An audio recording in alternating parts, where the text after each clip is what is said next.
Is that a new timer?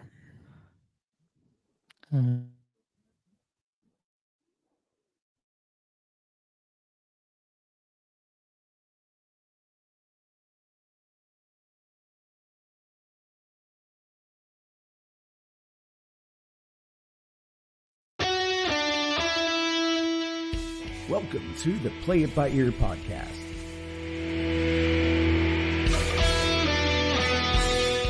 The podcast where the topics may vary because, hey, we play it by ear. And now your hosts, Aric Fiscus, Brady Liming, and Todd Griffin.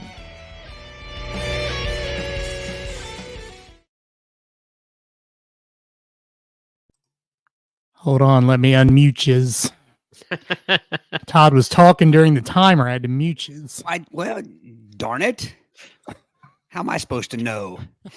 Can you usually when I play the timer, it mutes the mics automatically. So, but it didn't that one? It did not on that one. Well, sometimes old fezziwig's a little bit slow. I don't understand all this computer stuff.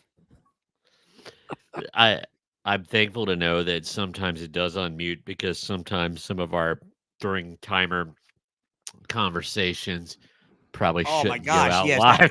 That was dangerous. That's why I was quick to the mute. Yeah, nice job. Thank you. Wow, could have been canceled permanently. Also, it looked like it got stuck on 2 for a little while. So I was getting ready to sing a little Lionel Richie, "Stuck on 2," but then it didn't. Nice. Joey, welcome. Joseph. Richard. Here. 2 crazy guys, Richard, and one absolutely sane guy. Z-Man Gaming. Hello. Zeman. I'll let Richard guess which one is the sane one. Maxwell. Savannah's with us. All right. And, Gary, welcome. Yo. All right. The sesquicentennial, episode 150. 150 of the Play It By Ear podcast. Combined with our celebration of Yuletide, merriment, and other holiday-esque things here. Holiday-esque. I like that word. Aric, is that a Yule log in your tag name, or are you just happy to see us? It's not a Yule log. You can decide what it is, but damn happy to be here. I'm guessing Geta. Got it. I'm only guessing that because I had Geta this morning. So Yule Brenner's long. No, Joey. Easy there, easy. Yeah. All right. Yes, we are celebrating Christmas tonight. This is our how many Christmas episodes have we done? You'll shoot your eye out. 3. Is that counting July, the first year? It's not. If you count the Christmas in July, it would be the 4th. We really didn't do one last year. We didn't do one last year, so yeah this would be the 4th.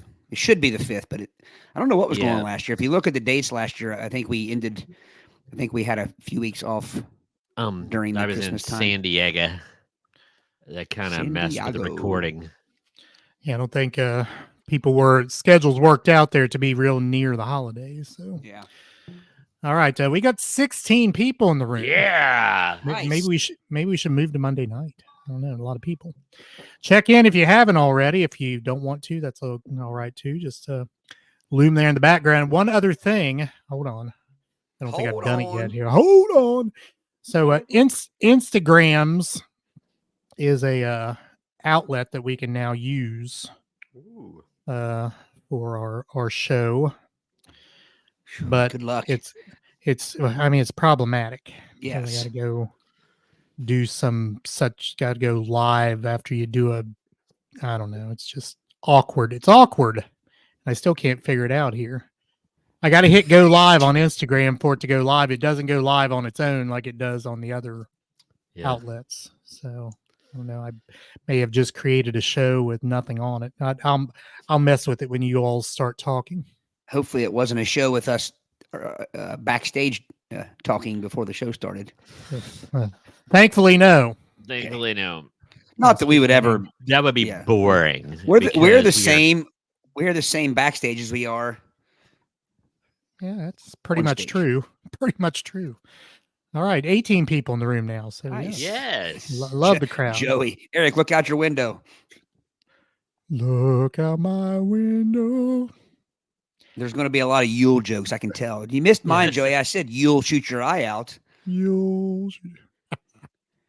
Yeah, Miss Wilson's with us. Hello, Miss Wilson. Happy, merry, joyful Christmas to you as well. All right, so we have 2 topics tonight. No game, so may do some extended talk on the Christmas topics. Extended talk, pish posh. Nah. Yeah. So I put old Fezzy wig there first. I didn't know if Ooh, the fizzy wig. Fezzy wig, do you want to go first, or does? Yes, I'll go first.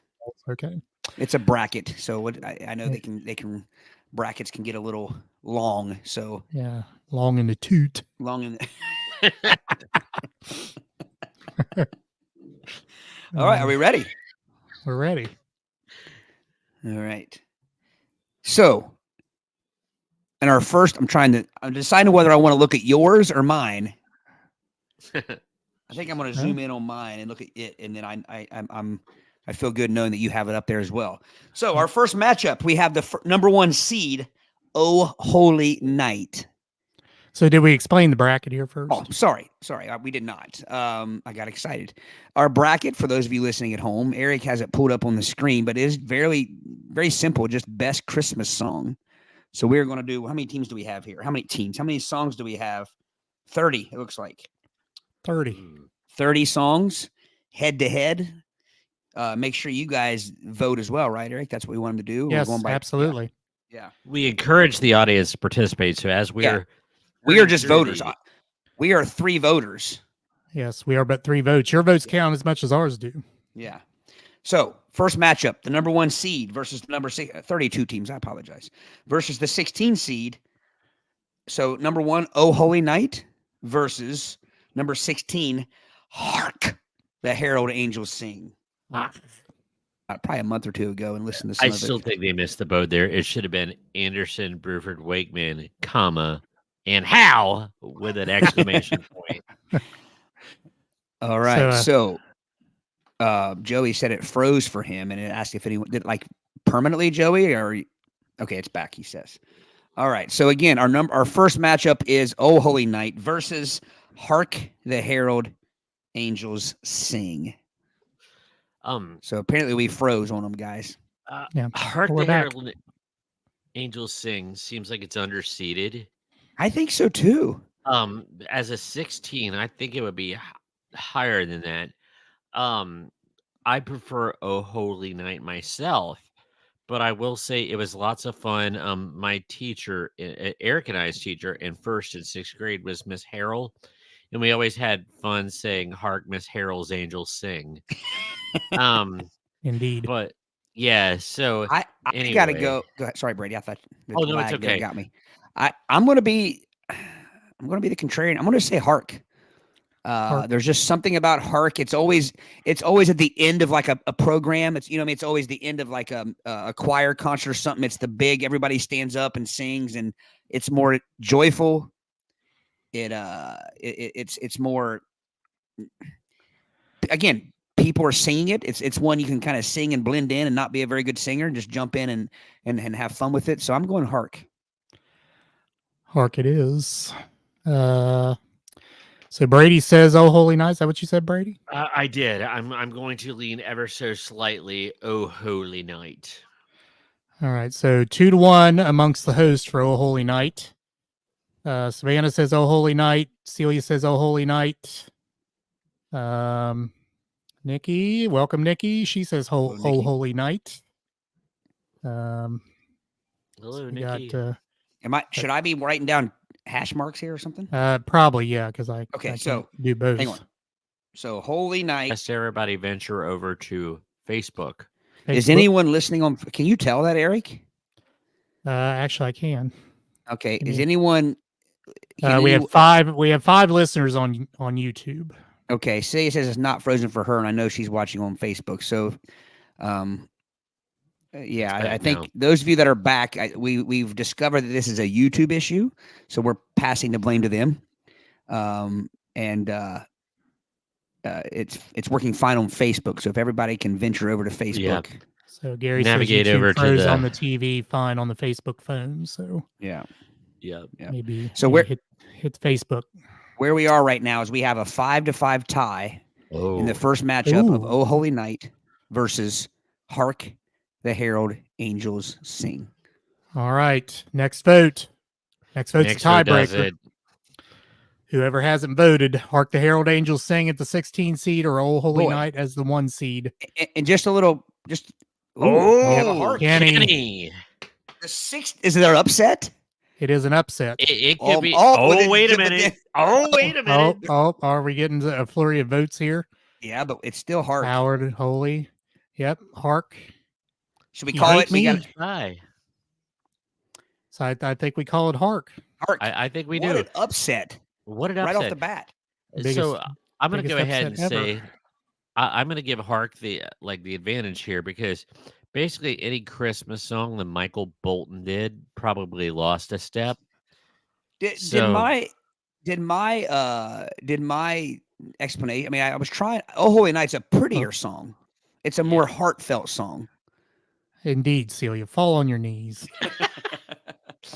All right, we'll move a little quicker here. Or Joey's right. This is gonna be the longest episode in the history of. It Well, will. we're only doing two topics. So. Yep. All right, number 8 seed. We got the 8 and 9, the coveted 8-9 seed. Jingle Bells versus a Rudy the Red-Nosed Reindeer. Reindeer. I mean, me personally, they're both solid. And nobody can deny that Jingle Bells is a very classic tune. But man, I just like Rudolph the Red-Nosed Reindeer. It's a strong entry, and I don't see Jingle Bells spinning off an animated special. That was So- going to be my point exactly, Brady. There's a story behind Rudolph. Actually, the song tells a story, a classic story song, which I love my 70s story songs. So Well, Jingle Bells is actually is not even a Christmas song.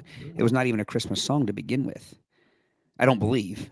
Somebody have to check that for me. I believe you're right now that you mentioned that. I know Celia knows that. So Celia, if you're still listening, maybe you can provide a little background information there. But that doesn't change the fact that it is a Christmas song now. We have made it a Christmas song. Yes, Correct. Yes. All right. So me and Brady say Rudolph. Todd, what was your vote? I'm going Rudolph. Okay. So So we try to looking at our votes here. Savannah says Rudolph. one. Howard says Rudolph. We are 6 so far. I think Rudolph's running away with it. Nikki and Joey say Jingle Bells, and Joey says by hair. By a reindeer hair. By a So, reindeer. Chris, welcome aboard, man. I appreciate Yes, your Chris. comment. He's new on board to the podcast. Can you pull up his comment, Aric, from earlier? Yeah, I will. I was going to do that after we got through this Okay. little bracket here, but we But can do it now. I need to question Chris. What's the elementary school edit? Was there like an explicit edit? Like, I think Well, those songs gave rise to some parody. Yeah, he probably meant like Jingle Bells, Batman Smells, Robin Smells, Lay Today, yeah. the Batmobile. Yeah. I think Rudolph the Red-Nosed Reindeer had a parody as well, which was maybe a Yes. little bit more m- guttural. my Randy. uncle Jimmy sang, who is a colorful character, sang about Rudolph the Red-Nosed Wino. So So right now I have a 7-4. I Okay, gotta I- add Maxwell. Yeah, I put up Chris's comment here. He says, "Good evening, fellas. Heard about your podcast. Had to give it a shot. Now I found myself listening to back episodes at work all week, and the days flew by. Thanks, Chris. Great that we could get Thank you you. to not care so much about work. Yeah, yeah. So That's our goal in life. we appreciate that, Chris. Yeah. Right now, guys, I'm at 8-5. Rudy. All right, where'd you Yeah. leave off? Did you Um, count them all? Yeah, I got down through Dennis West's Gene Autry's Rudolph. Gene Autry's Rudolph.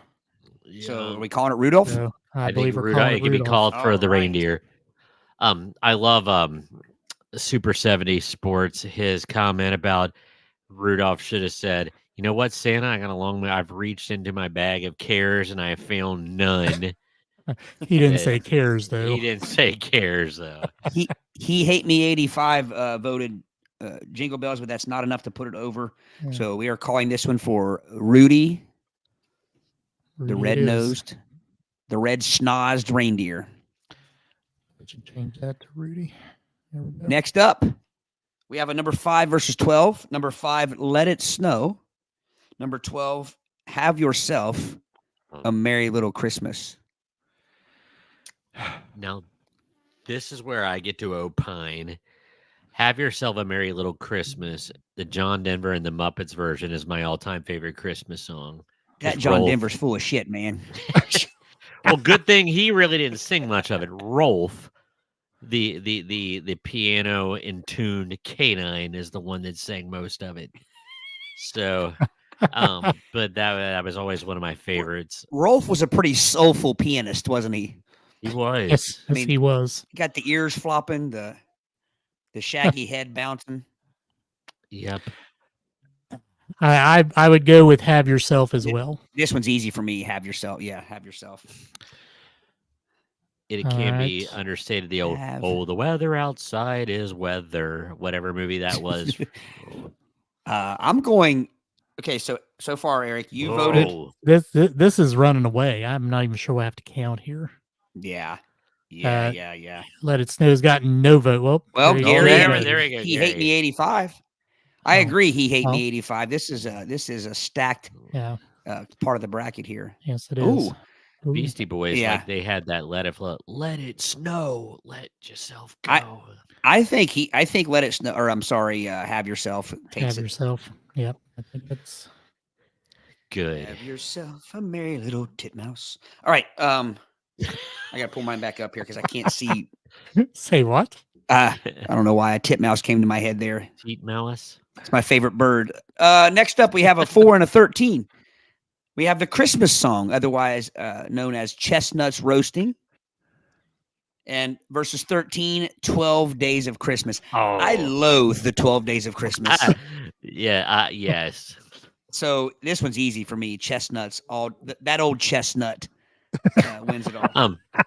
Even though Johnny Mathis rocked it, it is not one of my favorites by any stretch.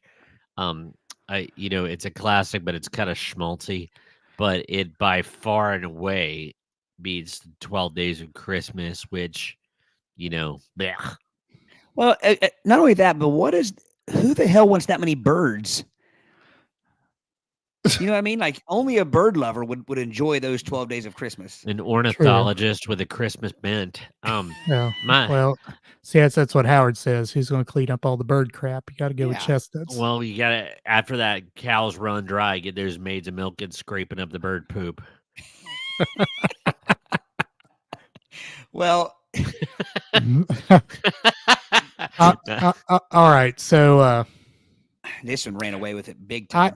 I bet, but I'm going to say here, and I don't believe I have to vote this way because I, along with you two, loathe the 12 Days of Christmas. However, for a song to nominate itself as the Christmas song, that's pretty heady. I don't think you have the juice to get through this tournament, in my opinion. Really, with such haughtiness as to call yourself the Christmas song. There's nothing wrong with being confident, Aric. Well, there's confidence, and there's just. Are you thinking they stepped over the confidence line into the cockiness? Yes, there's cocky there. Yeah. Here's the thing, though. Also about 12 Days of Christmas, it is the 99 bottles of beer Christmas version. It's just annoying as all get out. That's true. That's true. I'm assuming you read Joey's comment the same time I did. That's what I was laughing at a second ago. Gary's comment's humorous. Poor old Chet gets my vote. He was in a rough way. You got to be careful with that apostrophe there. Yeah, Joey, don't be offended if I don't put your comment up there, but everyone else can see it, Joey, and I'm sure they appreciate it. right. But I gotta hand it to Joey for the low cut period gowns part of the comment, because that is just something. Kind of like St. Pauli's girl, the girl that's on St. Pauli's girl, the beer logo. That's what I imagine. Well, hang on a minute. Now Miss Wilson's making me feel bad for my bird Well, joke. Exactly. That's I had no idea. I didn't either. So she says 12 days. Did you know all the things are religiously symbolic, and the partridge in the pear tree is Christ? I still gotta pick chestnuts, but I have a little more appreciation now, Miss. Hey, we always tell people, we educate people on this podcast. It isn't always us doing the educating. Still educating us. That's right. All right. Yeah, Joey says, I know you guys want your show to be PG-13. TV 14. Joey, we love your comments. TV-14. Keep them coming. I think it was fine until the honks were. Now, if you want to take if you want to take a walk on the wilder side, go to Square Table Degenerates and listen and watch his podcast on YouTube. That Joey does a fine job. Gets a lot of good interviews. Gosh, See, that's something we just haven't delved into, really. We've been saying this for 3 years, ever since we met Joey, that we need to do that, and we haven't yet. But here's the good thing: Joey gets the good interviews, and we get Joey. Exactly. I mean, who else would we want? Yeah, straight to the source. Yeah. All right, gentlemen. Celia says, if you got all this, I think that meant if you got all the stuff in the 12-day song, you get 365 gifts. I didn't know that. Is that goes from Christianity to paganism? She's wrong. She's wrong. It's 364. Ooh. Check your math. Check your math, Mrs. Griffin. It's 364. All right. Well, you're both are English teachers, so yeah, math may be a little sketchy. All right. That old chestnut wins as the 4 seed. All right, continue. Next up, we have a 6 versus 11 seed. We have number 6, White Christmas. White Christmas. And 11, Here Comes Santa Claus. Oh, hang on one second, Joey. I don't get to do this often, but you're incorrect, because it's 78 gifts just on the 12th day alone, but there's 11 other days of gifts there, my friend. So it's 364 total gifts. I know that as a fact. That's one reason I'm so cocky about this, because we literally just did this the other day in school, and honestly, a lot of my students pick 78 because but you get 78 gifts just on the 12th day. And a bunch of birds. Yeah. All right. So White Christmas and Here Comes Santa Claus. And I will give you probably the lamest reason tonight to vote against a song. And that lame reason is the song White Christmas does not appear in the movie White Christmas. Put that in your pipe and smoke it. Yeah, exactly. You want to talk about facts? The fact of the matter is the song White Christmas appears in the movie Holiday Inn. And since the song White Christmas does not appear in the movie White Christmas, it appeared in the Hampton Inn. Yes. Or the Sleep Inn. I vote Here Comes Santa Claus. Now I maybe need to backtrack on this a little bit. Maybe I have to look again. White Christmas may have appeared in White Christmas, but it first appeared in Holiday Inn, so therefore I still vote against it. But, you got to go with the Bangster on this one. I grew up watching classic Looney Tunes, and anytime you could work in a from Bing Crosby, and White Christmas is pretty classic, and it just reeks of Norman Rockwell nostalgia. Plus, Bing Crosby was not a nice person. I heard he was not a pleasant man. No, not at all. I'm going White Christmas all day long. Personally. All right, so Celia, I did back off on that. Maybe it does appear in White Christmas, but it first appeared in Holiday Inn. So I do know that. I'm going White Christmas, and I agree with the either. I'm going with either Bang or Sinatra. Banger. The banger. Yeah. The banger or the Frank. I think White Christmas runs away with this. I may be Yes. the only Here Comes Santa Claus boot. All right. Oh, Chris Devil Bliss joined in with you there. Oh, Aric. did he? Well, thank Yeah. you, Chris. Probably not the same reasoning as I used, but here you go. All right, we're getting faster. Yeah. Next up, 3 versus 14. We have number 3, Joy to the World. Now, if it were Oi to the World by the Vandals, that would be better. Deck the Halls. Ooh. How about Joy to the World by Three Dog Night? Ooh, it's a good song. Leave those fishes and it's out of it. Wow, Deck the Halls. You know what? I think that Joy to the World is a more religious song. It's probably got more depth. Man, there's something about those fa la las that just impregnate all of Christmas.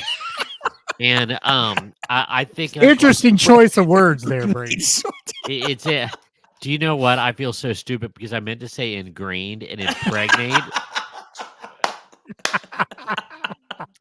I have. You should have just went with it.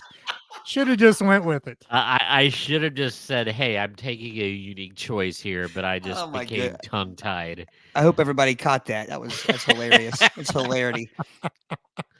For 2 reasons. Number one is Brady doesn't misspeak very often, which I'm the misspeaker, so I'm glad it was you. And honestly, I agree with Aric. You should have just gone with it. Yeah, because it works. It does work. It does. But I'm gonna go deck. Deck. Once you go deck, never go back. Loser, baby. So you remember earlier when I was talking in the very first matchup, the Hark versus Oh Holy Night, and I mentioned how Hark was more uplifting, kind of the big joyous, everybody jump in and sing. Well, both of these songs fall in that category.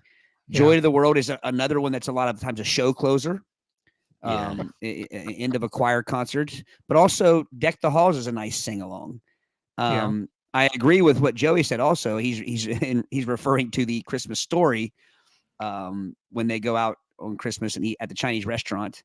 That was going to be my thing. This makes it very difficult for me. The Chinese version of Deck the Halls.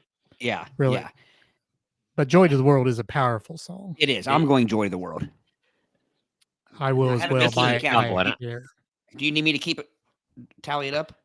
Well, I think we got Brady said Deck the Halls. Nikki said Deck the Halls. Chris said Big Deck Energy.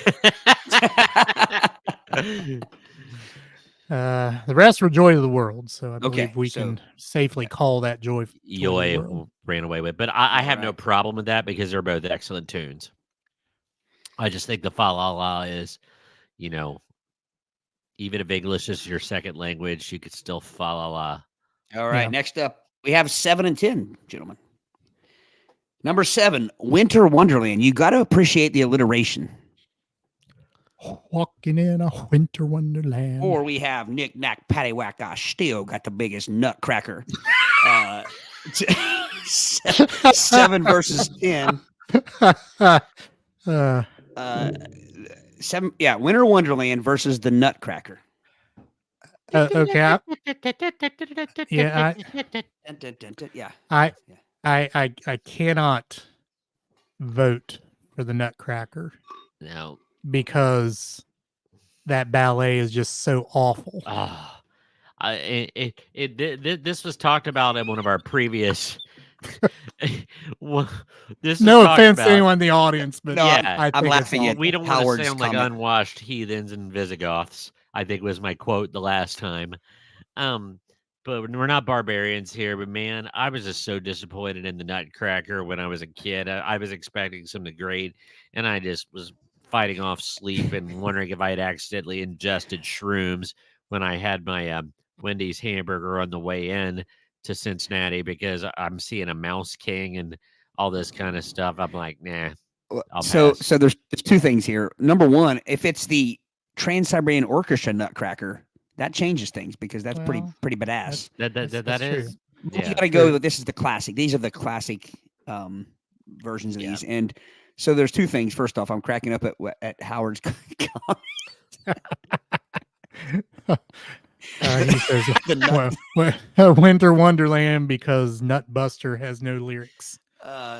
You And know, second thing I'm cracking up is Brady had a parody of this song years ago, and so I know right now Say is somewhere in this house. I've been working on a parody myself. I just haven't let you guys in on it. I won't let you guys in on it, especially on the air here, but I will text it to you later. But I believe Brady's was I'm walking with a swollen prostate gland. I believe was what Brady's yes. parody was. Yes. Which is probably much more true nowadays than it was when he made up the parody. Am I cleaner allowed than to? my Am I allowed to sing that one? Yes, I think so. Go ahead, Brady. Go Guys, ahead. those of you that are in attendance tonight, this Of a is a certain special age. night. Well, this is a special night because Yeah, well, for the first time ever, you're going to hear some of what we do behind the scenes, right. just amongst ourselves. We've been doing this kind of stuff for years.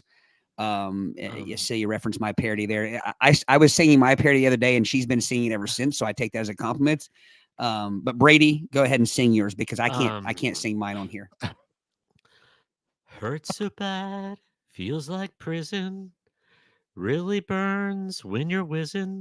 The doc will show you no love as he snaps on his glove. You're dealing with the swollen prostate gland. So that's yeah. There we go.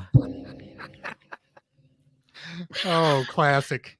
Yeah. And I and probably Todd- wrote that when I was about 18 years old before Yeah. it was even on the radar, you know. That's what I'm saying. You probably can come closer to relating to that now. Yeah. All right. So Winter Wonderland ran away with it. That's probably the biggest defeat Yeah. of the night. I believe so. But I'm going to put this comment up by Miss Wilson. Said Nikki's son was a nutcracker in her play this weekend. His name was Cashew Cruncher. I have several questions on this point. Walnut Wolfer. I was going to say, can we come up with more? Peanut Pouncer? Do cashews need crunched? Macadamia masher. Brazil nut basher. I was going to say Brazilian Buster, but there you go. There we Pecan Punisher.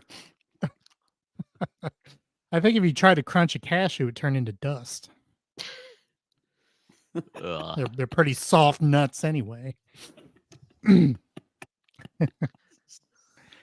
Oh man! Chris says somewhere in the world, Weird Al's giving a standing ovation to Thank Brady. you, Chris. So Hey, Nikki, do you have any? You need to send us a picture of your son as the cashew cruncher. Yeah, I think we should put that on our poster. Oh, nice, Chris. Nice. Pistachio Punisher. I believe I saw him wrestle back in the early 90s. Yes. Pistachio Punisher. Are you saying about that, Chris? Because, hey, I got to give you a cue in on Chris was one of my 7th graders back in the day. And when I was a good old Widioac. And it's like, damn, you're old. Well, yeah, but Todd, Chris was a professional wrestler for a while. Really? He might still be. I had no idea. The Pistachio Punisher sounded like a wrestler. The Pistachio Pile Driver.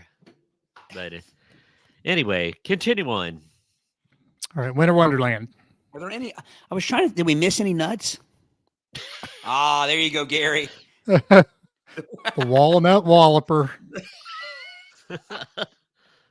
Hello, John. All right, continue. We're at the side of the bottom of the bracket on side 1. Yeah, we're finishing up the bracket with the number 2 seed, Silent Night, versus the number 15, Little Drummer Boy. And to me, this is not even it's Silent Night all the way for me, which it is might be my favorite Christmas song. The David Bowie and Bing Crosby, Little Drummer Boy. Yeah, solid.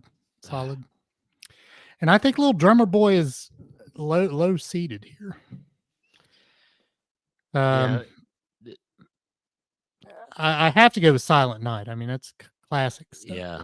But plus it was a German song first, but Stille Little Nacht. Drummer Boy is the Barumpa Bum Bum, isn't it?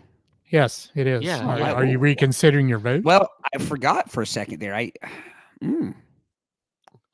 Little Drummer Boy, it is one of those strange things because the kid really did mean well, but man, not only is he drumming and waking up the baby, he could startle one of those mules to kick somebody.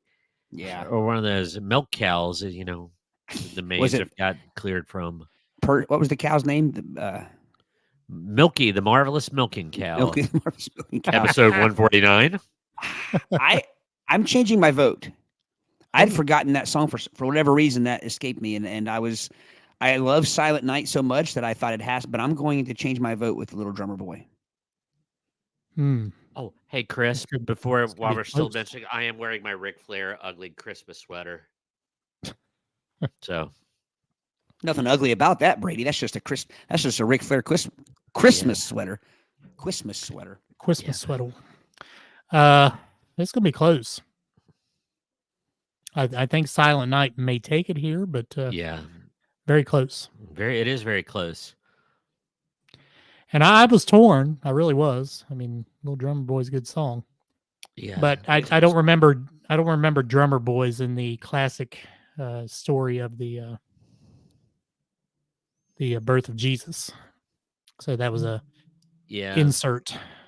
No, the anime, like the special that was on when we were youths, it was from the same maker as Rudolph, where it was the stop motion, Perhaps it's like modern times, and drummers and bass players were just overlooked and not even mentioned in the story. But maybe they had a drummer there. Could be. Yeah. It is catchy though. I will say this: Little Drummer Boy is catchier. It is. Yeah. It is. I mean, you haven't lived until you've barumpa bum bummed. True that. All right. Are we moving to the top side of the other bracket? Yes, we shall. All right, gentlemen, number 1 versus 16. Let's see what happens with this lopsided matchup. We have All I Want for Christmas Is You versus number 16 seed, Merry Christmas, Happy Holidays. Now, I need refreshed on that one. Is that John Lennon, Merry Christmas, the war is over? On down. Don't skip ahead, Brady. Yeah, you're going ahead. Okay. Is this the Paul McCartney? What's it Here, called? I'm looking it up. I got my Spotify. Okay. What is it? Merry Christmas, Happy Holidays. In sync. It's in sync. Don't sue us, in sync. Oh, that's terrible. Yeah. Not that it's for it. It just doesn't. So is All I Want for Christmas Is You. They're both terrible. Yeah, but All I Want for Christmas Is You that's Mariah Carey, right? Yeah, it is. Yeah, I prefer her over NSYNC. It's gotten like Nickelback, that a lot of people hate on that song because it's gotten fashionable, but people got genuinely tired of it, and so All I Want for Christmas gets my vote simply because the other one was just not good. Yeah. Well, All I Want for Christmas gets my vote simply because it's Mariah Carey. Yeah, versus NSYNC. Oh, now, don't be too hard on JT and Lance Carp and the boys. I'll be as hard as I want to be on them.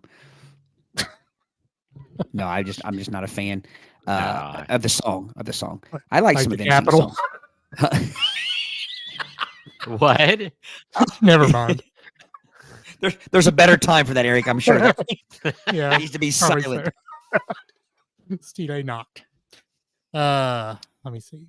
All right, Yeah. so All I Want for Christmas. So Joey votes for that. Celia votes for it. Gary votes for it. 3. Yeah. Savannah goes with Merry Christmas, Happy Holidays. She likes the NSYNC. Nikki Fain voted for NSYNC too, although she wasn't happy about it. Right. Not a solid choice here. Like I said, I agree with that. All I Want for Christmas is a hippopotamus. Want a hippopotamus for Christmas. Agreed, Chris. Cannot go wrong with Mariah. That would be a fun mashup there, Miss Wilson. All I Want for Christmas is a hippopotamus. We could probably throw something about our 2 front teeth in there as well. True. All I Want for Christmas is a hippopotamus with its 2 front teeth. Little do people know that hippopotami kill more people per year than sharks. Yes, they do. They're mean. But do they as much as the tsetse fly? Tsetse fly? E-fly. My Moorhead State zoology prof said that bull sharks, bullfrogs, and male hippopotami have the highest concentration of testosterone in their bloodstream, which makes them highly aggressive and agitated. Right, but if you look at the list, though, they're down here a little ways. Yeah. Number one is mosquitoes. First, I believe. First off. Yes. The next one I got to look up as well, too, fellas. So, No, I think this is Lennon versus McCartney here. It is. it is. Wow. Nicely done by the bracket maker here. Yes.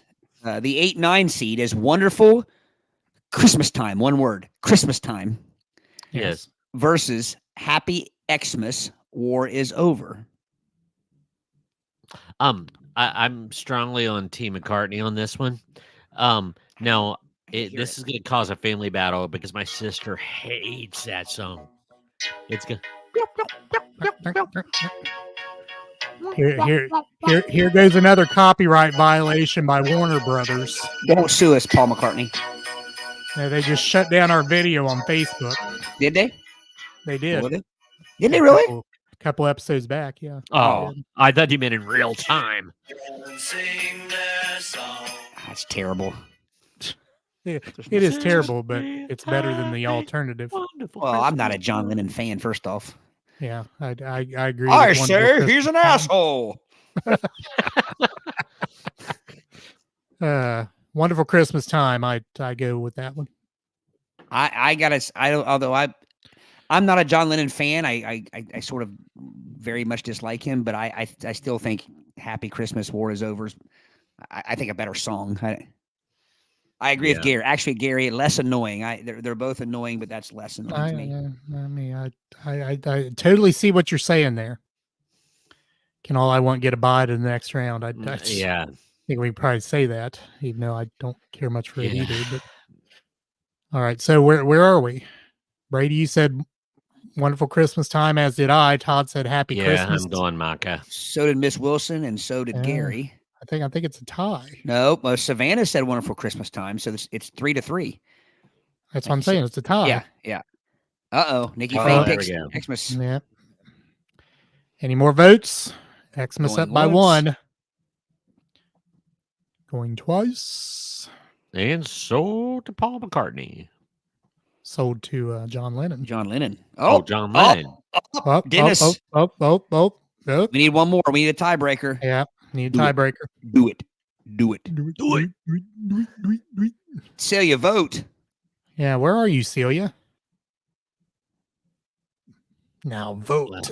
Damn you. We could wait for bated breath on that one. Let's go to the next one. Then I'm sure that Celia is going to opine here in a second. She could be our vote. All right. There it is. There we go.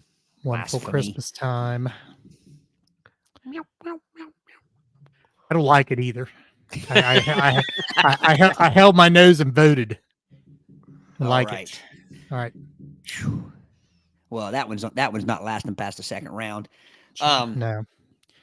The number 5 seed versus the 12 seed here. Number 5, Jingle Bell Rock versus number 12, Blue Christmas. Now, if it's Porky Pig's Blue Christmas, which Blue Christmas is it? Is it Porky Pig's? Elvi. It's one and the same. No, Jingle Bell Schlock. The Jingle Bell Rock, the original one with that nice rockabilly guitar lead up. It's got that nice little swing 50s rockabilly thing that definitely puts it over. And that guy's got a really unique voice. He does. Yeah, so I'm going to go Jingle Bell Rock.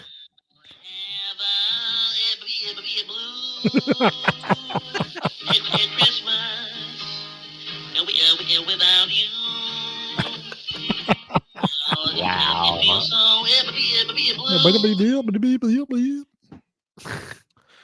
It's actually that's not Porky Pig. That is Seymour Swine. For those of you that are. Oh, I was going to say porcine swine. More fancy. I will go with Jingle Bell Schlock. Again, I don't like it, but Really? So my problem is I'm mostly a bah humbug on a lot of this. Really, I I just say Ebenezer, Really? yeah, Scrooge. Scrooge. screw huge. I'm going. This is tough for me, but I think I'm again. I really do mean it. I love that Porky Pig version. That's just funny. But I'm going Jingle Bell Rock. Seymour Swine. Seymour, Sir Seymour Swine. That sounds like a Bradyism for something. All right. So what we got here? It looks like It sounds like something that you would like a Brown County Fair like promo. Like come to the Brown County Fair so you can see more swine. It's like we got Joey. Did you ever vote? he did. Oh no. Well, but he they're opined. thrown behind that Porky Pig version, and we got to be clear that we're talking the Elvi here. But are we? I mean, that would. They're both classic and old. Well, but the Elvi version's older, right? I mean, Elvis. Yeah. Most of Elvis, every song Elvis did was a cover, so I can't imagine he was the first one that did it. Well, I can't believe that Mel Blanc was the first one to record it as a. Let me look up here. I'll look it up and see who the first one to do it was. Maybe that changes everything. So we go with originals, right? Usually, yeah. Yeah. Unless it's just like unless it's so obvious that It was first recorded in 1948 by Doy Odell. Elvis recorded it in 1957. But I wonder when Porky Pig recorded it. Well, Ernest Tubb did it in 1948. So I think we're going to have to make I think Elvis. That's the most famous version of it. So let's go Elvi. Chris Isaak does a nice cover version of that. He might out Elvi the Elvi on that song, but I still prefer Jingle Bell Rock. Can't deal with Chris Isaak. Oh, he definitely doesn't out Elvis at anything. No. Blue Christmas, Porky Pig. I got to see when that was. I'm Seymour Swine. Seymour. Not only is Seymour Swine and the Squealers. I wonder if they were bacon when they recorded it. They're hamming it up for the camera. All right, let's move on to the next one. I'm just waiting for you to count them up. While you guys are. Oh well, let's see. Blue Jingle Bell. So we're going with the Elvis version. So 1, 2. I think Jingle Bell Rock wins this. Yeah. I think so. By 1. Jingle Bell Schlock. All right. Are we up to the next matchup? Yep. Yes. The number. Can you scroll? I'm using yours now, Aric, by the way, just so you know. All right, let me type in here and scroll on down. Number 4 seed, Last Christmas, versus number 13 seed, This Christmas. That's the bracket makers getting a little cutesy again. Yes, exactly. Last Christmas would be Wham. Yep. And George Michael. And This Christmas will be who? I don't think I know. Let's see. How did he? Someone hum the song for me. I can't remember it. Let me see what the version is. I got it here. Is it Donny Hathaway.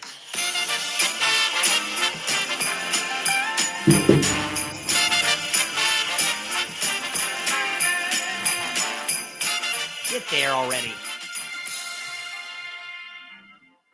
Hang on, mistletoe. I'm gonna get to know. Nah. It's terrible. It's Last Christmas. He's running away with this one. that was a true 60s. I don't even know what to call that. I was waiting for Tom Jones to come busting out in overly tight pants and Civil War gear. Yeah, last Christmas. We can call it. We'll call it early. Yep, I think it's fair call. Got a floating A there, Aric. Asked Christmas. Oh, I see the L. I couldn't see the L, but for your cursor. Here you go. Thank you. There you go. All right. Number 6 versus number 11.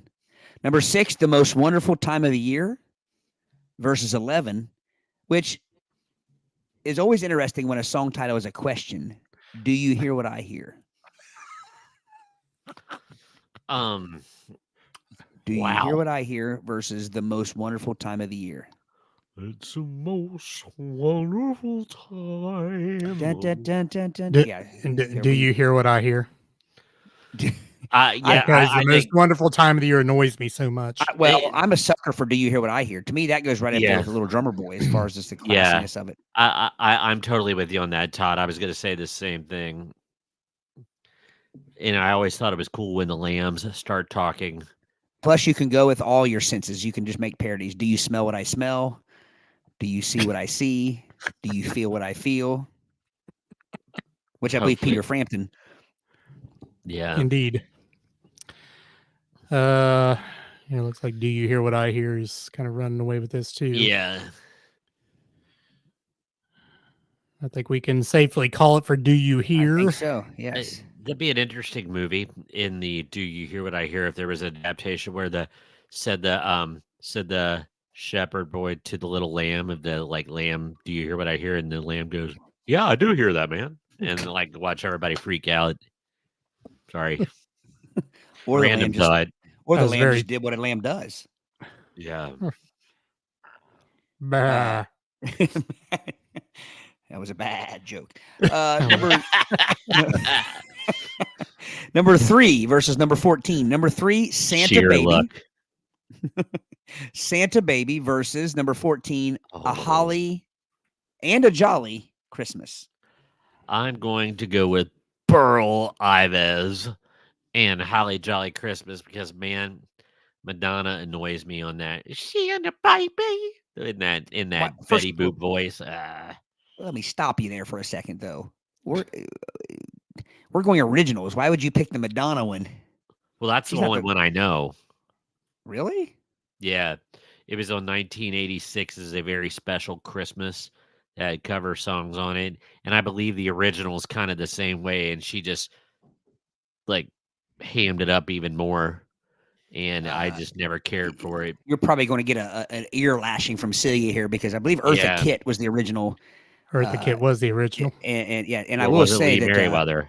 a few years ago, I have to call out my wife here, or I have to give her some props. A few years ago, we had a friend of the band who his wife was organizing a birthday celebration, and asked a lot of the local singers around Cincinnati to sing a Christmas song to her husband, and recorded it. And Celia, for the first time singing since her thyroid surgery, sang Santa Baby to him. So I have to go with that. But yeah, Madonna is not the first one I think of when I hear that song. The original Santa Baby. So I'm going Santa Baby because I have knocked out the Madonna version in my head, and I have 2 versions. I have 3 versions actually. Yeah, I have the Eartha Kitt version. I have Celia Griffin version, and my daughter actually sang this last year at a Christmas concert thing. So you have round yon versions. Yes. See what you did there. See what you did there. Yes, but I will say, having nothing to do with my family, I like the song better. Yeah. Than the Holly Jolly Christmas. Burl Ives in human form. Burl Ives as a snowman animatronic. Burl Ives is Christmas. Therefore, I must vote Holly Jolly. So was Burl Ives related to the Courier and Ives mentioned in the other Christmas song? I know. Could be. Anyway. And I think Burl did run away with it. Yeah. Burl. Burl. Good old Burl. He's no Yule. He is no Yule. Miss Wilson voted Holly Jolly, but says Santa Baby is very soulful. It is. Yeah. Soulful. So the two Griffins vote Santa Baby, and let's see, was that the only two? Yeah, I believe so. Yeah. I believe so. All right. So last matchup of this round, or of this side of the bracket, folks. No, we have two more. I'm sorry. two more. They were crammed together. Number 7, it's beginning to look a lot like Christmas. Versus number 10, rocking around the Christmas tree. I'm going with Brenda Lee and rocking around the Christmas tree. At the Christmas party hop. I'm going, it's beginning to look a lot like Christmas. With their bowels of holly. I agree. Rocking around the Christmas tree, Brady. Yeah. And we're getting votes. Savannah says rocking around. Dennis says it's beginning. So I get a few more votes here. Right now it's, what is it? 3-2 right now. Oh, here we go. Gary says it's beginning. Miss Wilson says it's beginning. Ooh. I said He says it's beginning. Oh, see, he says rocking around. Still rocking around. But I think it's beginning to look a lot like Christmas. One. Yes. Wow. As it should. It's the higher seed, fellas. It's not like an upset. It feels like an upset for some reason. I don't feel tardy. All right. Last matchup of this particular side. Oh, we had another one. Z-Man Gaming 2012 picked It's Beginning to Look a Lot. So it ran away with it at the end. Yep. Yeah. We have Feliz Navidad versus Please Come Home for Christmas. I'm not familiar with that one. So do you guys know it? Do I need to look it up? Is that the one also on the very special Christmas that you two do? It's one of my favorites, but I didn't know it was called this. It's Baby, Please Come Home. Yeah. Yep. That's what it is.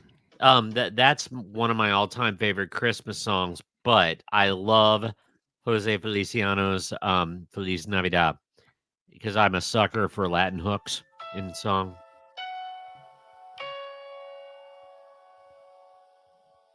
Bells will be ringing.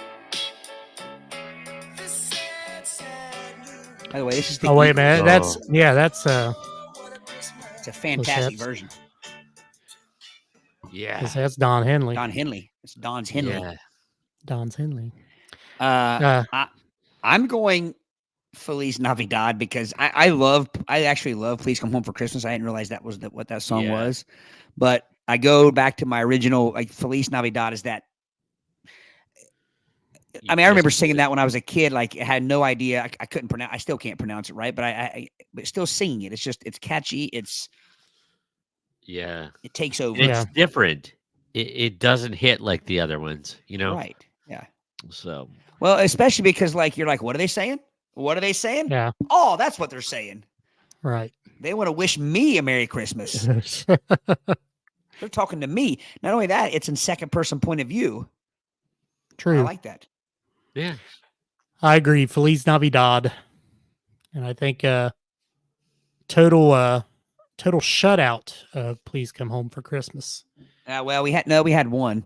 Well, there was one. Chris Devilbliss said anything else against Feliz Navidad. So that was gotcha. Yeah. Well, Dennis voted for Please as well. It's all a right. Great song, though. Great song. So when this is over, I know these brackets are always a little bit long, but I do think there's a couple. We should probably have a brief conversation about songs that were left off that should be on this list. Because I have a couple. A couple. Such as? Well, do we do it now? Where is Grandma Got Run Over by a Reindeer? Oh, that's fact. There is Melekilikewaka means you know the. There you go. Where's Percy the Puny Poinsettia? Poinsettia. Poinsettia. Poinsettia. Where is there's another one. Feed the World. Do they know it's Christmas time? There you go. Oh, I would vote for that over any song. Oh, That is true. That's my favorite contemporary Christmas song of all time. Really? Let them know it's Yeah. Christmas. Yep. All right, so we're into the whatever this is called. The We have quarterfinals. Quarterfinals. Yeah, I was going to say semi, but it's not semi. Next first matchup, we have Hark versus Ready. Hark, Hark Rudy. the Herald. In case people don't know what I'm saying, Hark the Herald Angels Sing versus Rudolph the Red-Nosed Reindeer. Here's the deal. I like Rudolph better, but you can't go against Hark because it's the one of the ultimate Christmas songs. It's big, yeah. I'm going Hark. I say Rudy. Did you say Hark, Brady? Yeah, I'm begrudgingly going Say's got a Hark great because point, they're by the both way. good. Where in the crap is Away in a Manger? That's fact. Here Comes Santa Claus. And another two, Here Comes Santa Claus and I Want a Hippopotamus for Christmas. Which Miss Wilson did. She touched on that earlier. Yeah. How about All I Want for Christmas Is My Two Friends? How about I Saw Mommy Kissing Santa Claus? Oh, there you go. How about Canceled. Up on the Housetop, Click, or Rooftop, Click, Click, Click? No, it's housetop, isn't it? Or it's rooftop, Amy, is it? If you're out there listening. Up on the housetop, reindeer paws. Reindeers don't have paws, but it's reindeers, P-A-U-S-E. Yeah, it's pause. Yeah, they pause. Yeah. To listen. That always bothered me that somebody pointed it out. Frosty the Snowman. Frosty the Snowman. And Dominic the Italian Christmas Donkey. Don't forget what? That's not quite as good. Dominic the Italian Christmas Monkey or Donkey, not Monkey. Donkey. That doesn't have quite the ring to it. I don't know that song. Is it a real song? Donkey. Look it up. I will. All right. So what's winning this one? Donkey. All right. Two harks. Two harks amongst our hosts. 2 harks. 3 harks. What'd you pick, Aric? Amongst our audience, I picked Rudy. Savannah, great song, Savannah. Mary, did you know? Yes. Yep. Great song. That actually is one of my favorite Christmas songs ever. Contemporary Yngwie Malmsteen does it cool. Green Sleeves. What child is this? I think it's Hark by a Hair. Hark by a Hair. You have of course you have it's not a Christmas song, but it gets lumped in there, the Hallelujah, which is not a Christmas song at all, but no, not even a joyful song. All right, next matchup we have Yourself a Merry Little Christmas or That Old Chestnut, the Christmas song. Give me Rolf and Have Yourself a Merry Little Christmas. These nuts roasting on an open fire. Have Yourself, or getting rid of this pretentious the Christmas song out. Let's Have Yourself. I'm going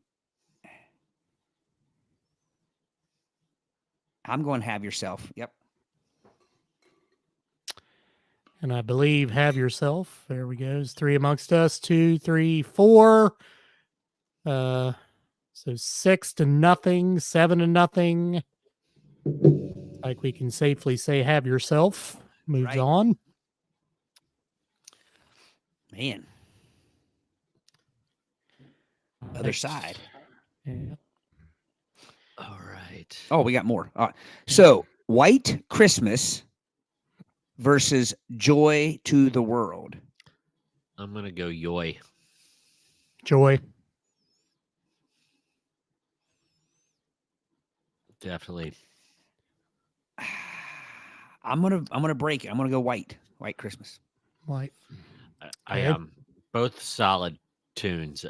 Yeah. I just kind of prefer Joy to the World. You can't beat the upbeat Yeah. joyfulness of what has joy right in the title. So this is close. It is. His chestnuts got burned. That's right. Oh wow, I believe it's tied right now. 3 whites, 3 joys. Miss Wilson broke the kicked in a tie. yoy. Did we lose Yep. Joey? Yeah, where's Joey? Come on, Joey. Maybe his YouTube froze again. Can we safely say Joy? We can I don't safely feel say safe joy. just yet. This is awful important right here. One more. If we have one more vote, Joey, joy to the world or white Christmas? Oh, John says white Christmas. Joey says white Christmas. I knew I didn't feel comfortable calling it. All right, let's back up. Where are you getting all these white Christmas votes?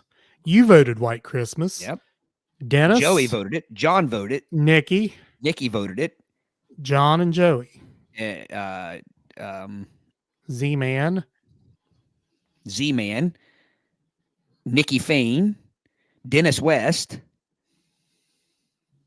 I was counting them up. I had them tied. I had the count right up until you interrupted me. Guess it is white.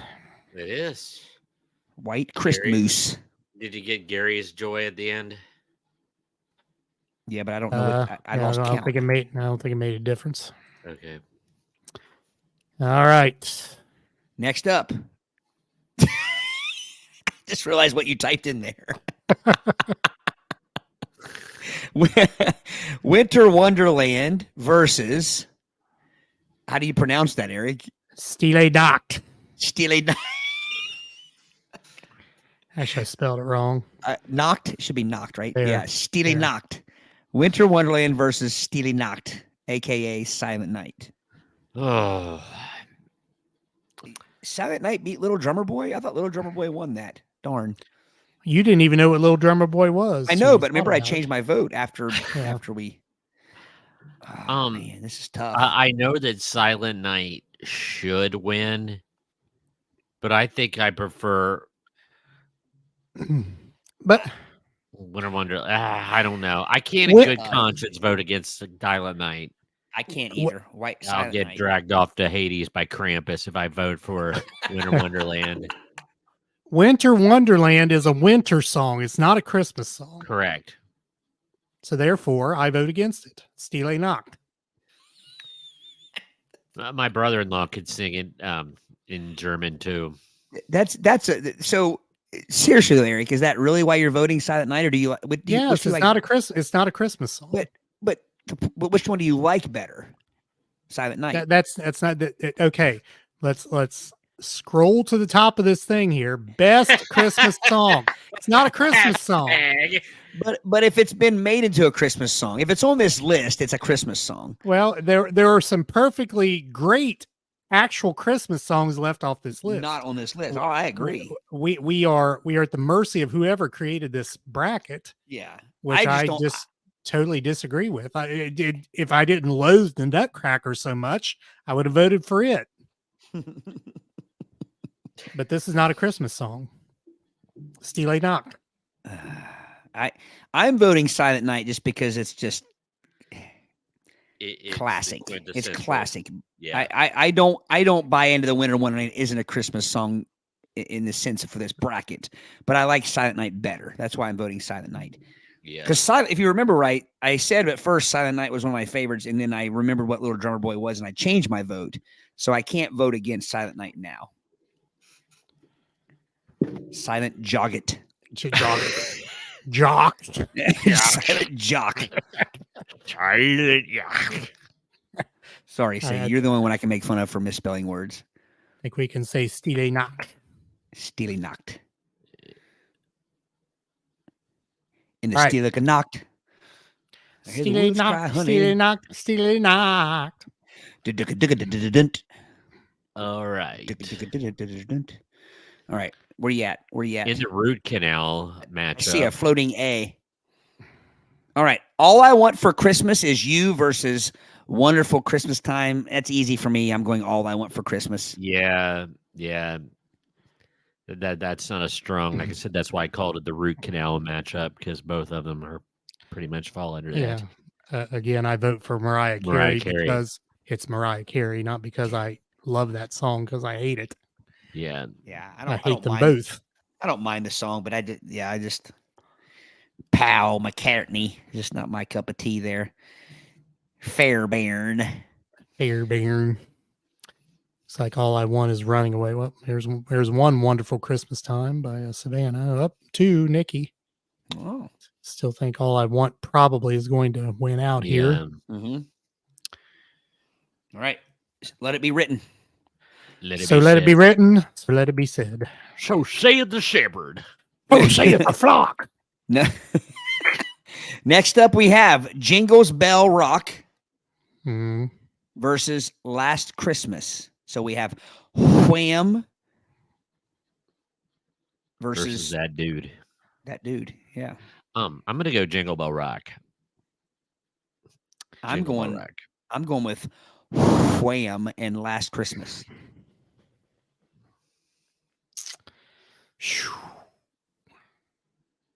Got 2 rocks and 3 rocks. Freeze. Rock. See, it's funny because they're Christmas songs. Oh, man. Oh, well, Joey joined us.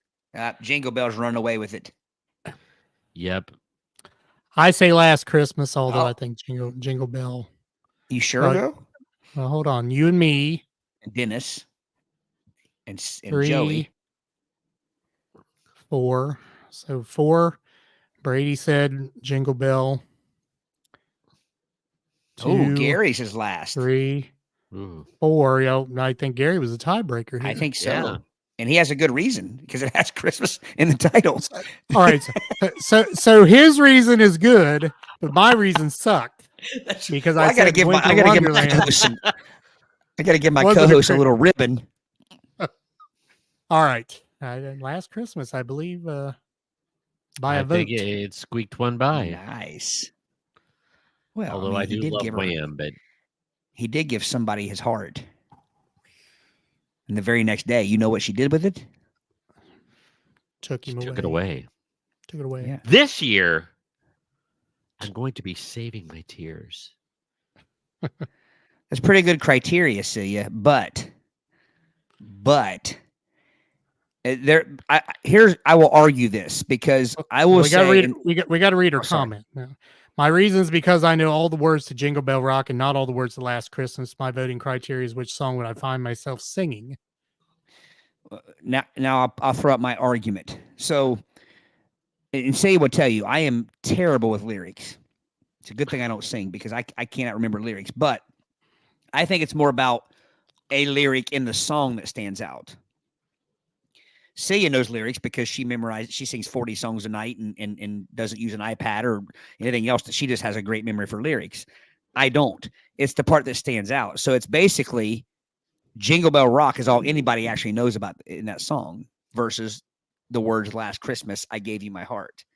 So I'll even go one more. I think everyone knows Jingle Bell, Jingle Bell, Jingle Bell Rock, Jingle Bell, and Jingle Bell. They don't know what those words are. Exactly. Yeah. Nobody does.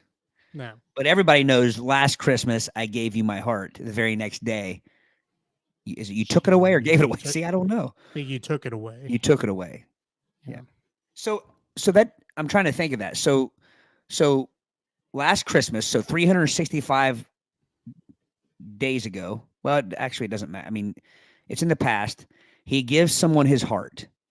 The next day, so the day after, December 26th, she took Boxing it away. Day, she took it away. She took it away. What does that mean? She took it away. He gave it to her. She doesn't need to take it. Now, if it said, Last Christmas, I gave you my heart. The very next day, you gave it right back. That would make sense. I don't know. Seriously, think about this. I agree. I like what you're... Oh, hang on a minute. See, Gave it away. Is it that makes sense then? Gave it away. Okay. Gave it to who? Giving it away. Whoever needed a heart.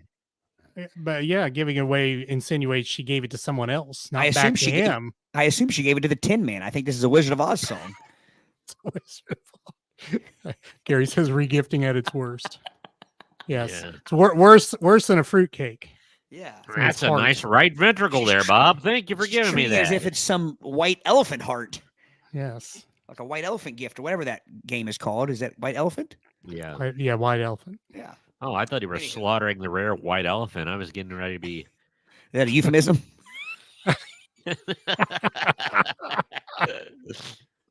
It's like the guy in the Capitol building. I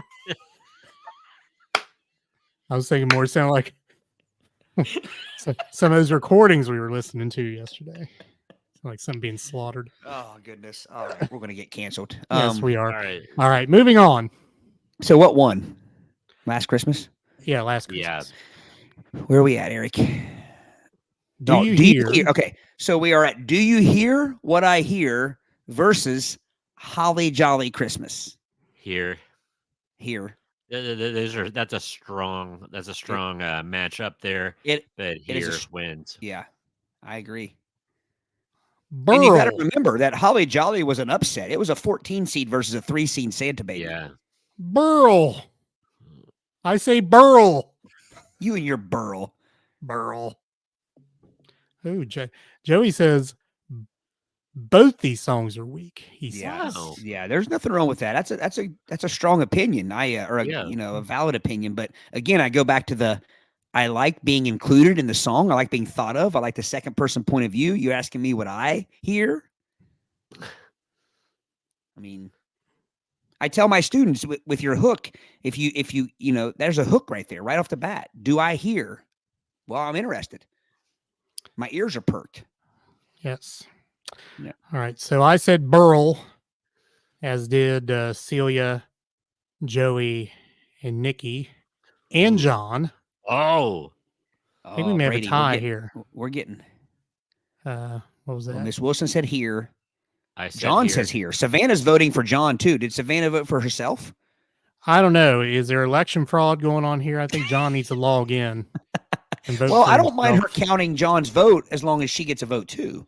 I don't want. Yeah, I don't want. She voted. She voted up here. Okay, I didn't see that. It so happened both votes were the same. Yeah, I don't mind that. I mean, we have husband and wives listen to us all the time. Yeah. We have thousands. Gary. We have millions of husband and wives listen to us, mostly yes, from the Philippines. Millions. India. India, yeah. India. Wrong part. Shut it, Brady. If you get out of 4th grade geography, you know how weak I am on that subject. John just got up. We woke him up. Yeah, welcome. You know how John. we woke him up? Because we said, John, do you hear what I hear? All right, so noise. They're up on the tube. I think it's "Do You Hear" by a vote. I think it is. Dear. The Bairn. Fair Bairn. I'm in the Fair Bairn. All right, last matchup in this side we have It's Beginning to Look a Lot Like Christmas versus Feliz Navidad. Feliz. I'm going Feliz. Soy bueno. Feliz is right. Oh, Dennis right off the bat comes out strong for It's Beginning. Yep, It's Beginning. It's beginning to look like it's a great song. What? Jose Cuervo, Feliz. you are a friend of mine. Yeah, all I can think beginning? of is the beginning. It's a cartoon as well as like it's beginning to look a lot like Christmas. You know that. No.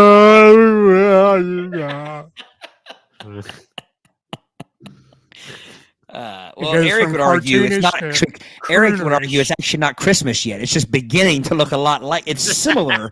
It is. Exactly. It is a distant cousin to Christmas, but it's not. It's looking. I could say that at the beginning of the summer because the evergreens are out in the field. Begin to look a lot like Christmas. There's some evergreens. About July, Dollar General starts trotting out their Christmas decorations. Yeah, that's true. They do get the trots.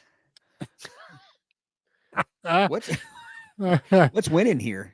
I don't know. We got to. All right. So we all said Feliz. So there's 3 Felizes. 4, 5, 6 Felizes. 6 Felizes. Yeah. Feliza Rashad. 2, 3, 4 beginnings. So Feliz it is. Last minute, last vote, last chance, guys. If you want, It's Beginning to win. You better. Eric's writing it in even. Wrote it in. He's writing it in even. Nikki says Feliz there. Yep. I think that safely puts it. Now we don't. All right. All right. Back up. It's getting tough, fellas. We have Do we want to do the Hark. top part here? Just Hark. Okay, yeah. side by Hark the side. hairless aardvark versus have yourself a very little titmouse. I gotta say, have yourself a merry little Christmas. Really? So you're going. That's my favorite. Like I said, Rolf, John Denver and the Muppets. It's my favorite Christmas song ever. I told you I told you about that John Denver, didn't I? Yeah. Yeah. I'm saying I'm going Hark. I'm telling you. Hello, Angie. Welcome. It's the big ending. Angie. Angie. Was wondering if you were gonna sidle on by. Hark. Hark. Hark. Brady, you said have yourself. Yes. Todd, you said hark. I did. Hark is running away with it. Yes, it is. Think No we can love for Rolf. Safely put hark in. Have yourself as a fine song. It It is. is. Joey emphatically Hark! says Hark. Screams hark. He doesn't want to be Raiders of the Lost Hark. Ha. Excuse me. So Yes, Angie fine, mentions me. John Denver and the Muppets. Oh, Jess, that's my girl, welcome. Angie. Jess says have yourself. Yeah. I think it's hark. Hark I wins. think it is. All right, other side of the bracket. All right. We have All I Want for Christmas versus we have Wham's Last Christmas versus Mariah Carey's All I Want for Christmas. I'm going Last Christmas. Wham. I'm going with Wham. I think this is the annoying bracket. Yeah. There's nothing annoying about Wham. I mean, it's the least annoying of this bracket, but I mean, just hear it nonstop. Can I use your argument here, Aric? Sure. Last Christmas isn't necessarily a Christmas song. This could be sang in March.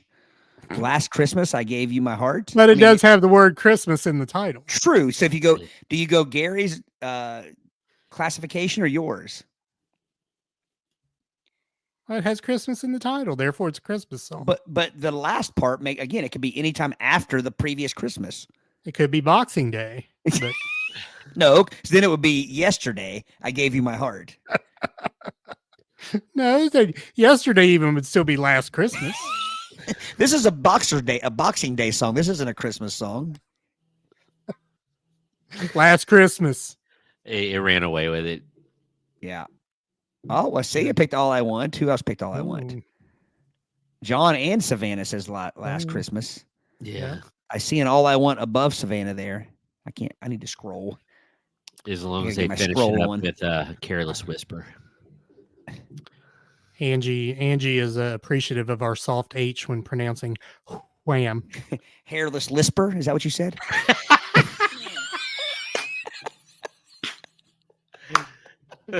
I'm never going to dance again.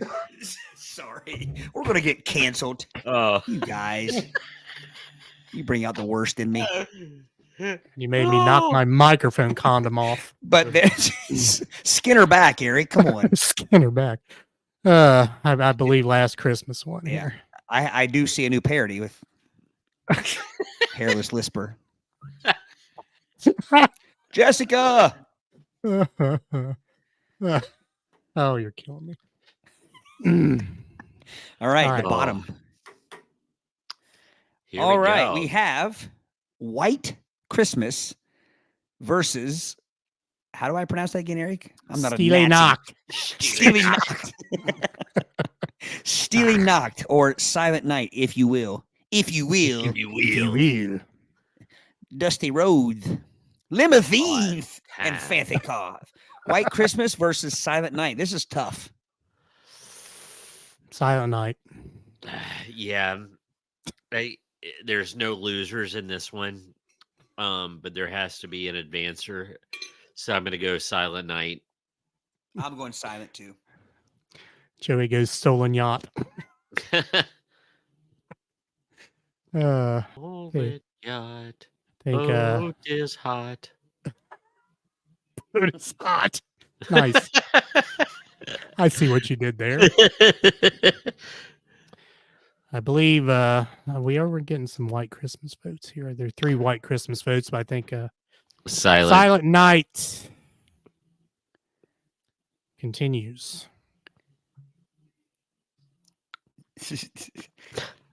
I wish that would lose, so I could stop having to ask you how to pronounce that. All right. Do you hear what I hear? Versus Feliz Navidad. This is tough. I think, even though Feliz is one of my favorites, I can't have Christmas without Do You Hear What I Hear? Even though I do like Feliz better, but I think quintessential. Yes. Christmas. Yeah. You're going with the quintessential vote. Yes. So no one knows the words to Do You Hear other than Do You Hear What I Hear? Said the shepherd to the little lamb is what. Yeah. I'm going to Do you hear what I hear? But Aric, I mean, we all know this. It only takes one good lyric. Of course you do, Celia. It only takes one lyric, and again, I think we like being polled. We all like being polled. Yeah. Do we hear? The question is, do we hear what he hears? Apparently, because he's asking you. Do you? He doesn't really tell us what he hears, does he? It could be a flash-led sheep, but I don't think that's it. Yeah. Or do you smell what I smell? Which would be the sheep dip. Sheep dip. I'm going. Do you hear? I'm sticking with my argument I've had from the beginning. I would say Feliz, but I lose horribly here because Do You Hear is running away with this.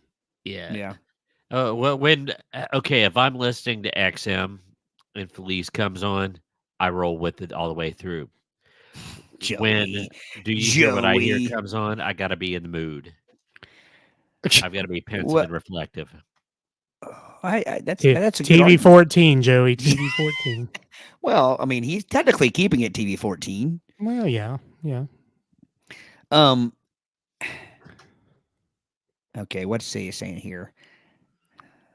She likes the message. Do you hear what I hear? The song is asking for people to join in the joy of the birth of Jesus, and if we pay attention, we can experience it almost any way or with any sense. Agreed. Now you made me feel bad for my vote. But see, Aric, Miss Wilson did the same thing to me earlier. Yeah. Well, which is really ironic since Jose Feliciano was sight impaired. That's the very definition of irony. Thank you for that legal update, Joey. It's Joey. And I was waiting for the areola. I believe that's what it says in the rule book, Joey. The rule book. All right. So Do You Hear wins that one. So Angie, when Angie says I've got to be in the mood, do you mean for Do You Hear or Feliz? She's mocking Brady? Because I said when I'm in the reflective, very, true meaning of Christmas and reflecting. I get it. Or does this have to do with Joey's comment? That could be it. So Brady, everybody could probably agree that Feliz Navidad, there's no one that doesn't shake their hips when that comes on. Everybody's done. If you're listening to that, while you're getting ready for work in the morning or whatever, you're doing a little bit of a hip shaking. You're doing a little Shakira around the bathroom. Yeah. Gosh, I wish I had Shakira. And I apologize for anybody that has to see me do my Shakira. Pass. Yeah. Can I bring in Shakira to? No, well, Celia, you see my Shakira. Is it Shakira worthy? 9. Sorry, I keeping with the German Stile Nacht 9. All right, we're under our semis, right? We are. We have Hark versus. There you go. Thank you, Celia. There you go, fellas. Read it and weep. Stick that in your pipe. Stick that in your pipe and smoke it. If he's shaking in the bathroom, ain't nothing impressive about that.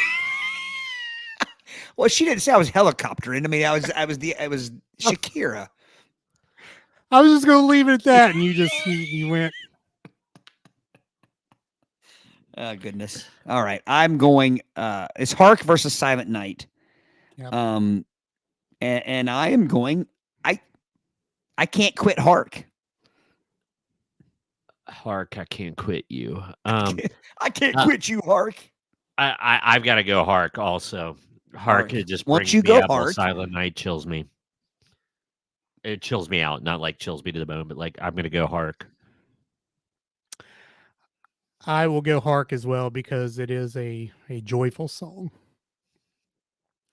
And it looks Hark, like is like the encore of a concert. You know, Aric, you can tell, Aric, you know this better than anybody. If you go see Styx, and you've probably only seen them about 187 times. About that, yeah. And what is their encore every night? Well, I mean, it changes, I'm sure. Yeah, I mean, Renegade is the go to. Yeah. I mean, Mr. Robato's there now, but so Hark is the Renegade of a Styx concert. You know what I mean? Agreed. Yeah. Agreed. Yeah. Yeah, it looks like Hark, although we had Nikki and Dennis. Nikki says Nikki. Silent Night by a candle light. Now, Nikki, I will say this. You paint a beautiful picture there with your words because the candlelight. I remember the old the midnight or the mass before Christmas or the candlelight service or whatever before Christmas. As a kid, I remember that. They do that anymore? I'm embarrassed to not know. Because it seems like when I see like Christmas or like Christmas Eve church services are all like 6 p.m., 5 p.m. Like what happened? What happened to the 11 p.m.? At least when I was a kid, it seemed like they were late. Yeah. Maybe it was dark outside. Late. Maybe I just associated that with being late, but it just seems like now they're early. Yeah. But anywho. But I think Hark wins it. Yeah. Celia made a sphincter reference, I see. I'm not sure what she's talking about there. What note, Celia? Sleeping heavily, P. Oh, there it is. Yeah. Yeah. Hark. All right. Other side of the bracket. We have Last Christmas, Mariah Carey's Last Christmas versus the steady Do You Hear What I Hear? Do you hear? I'm going Do You Hear? Do you hear? So we can vanquish that annoying bracket. What say you, audience? Nikki says Last Christmas. Dennis says Do You Hear? John and Savannah both say Do You Hear? Last Christmas for Chris. Do You Hear for Miss Wilson and Gary? Thinking it may be Do You Hear? John says Do You Hear? There we go. I think that clinched it. Yep. And wham, that's done. Wow. So we have. Who would have thunk it? Who would have thought this? That was all. So where are we in original seeds here? We got a 16 seed. Wow. It's Pepperdine. Pepperdine. This is Dennis Johnson's Pepperdine. I was going to go with George Mason University. And this is Gonzaga before they were Gonzaga. 16 versus 11. How about the 2 double-digit seeds here? Wow. Nikki for the championship.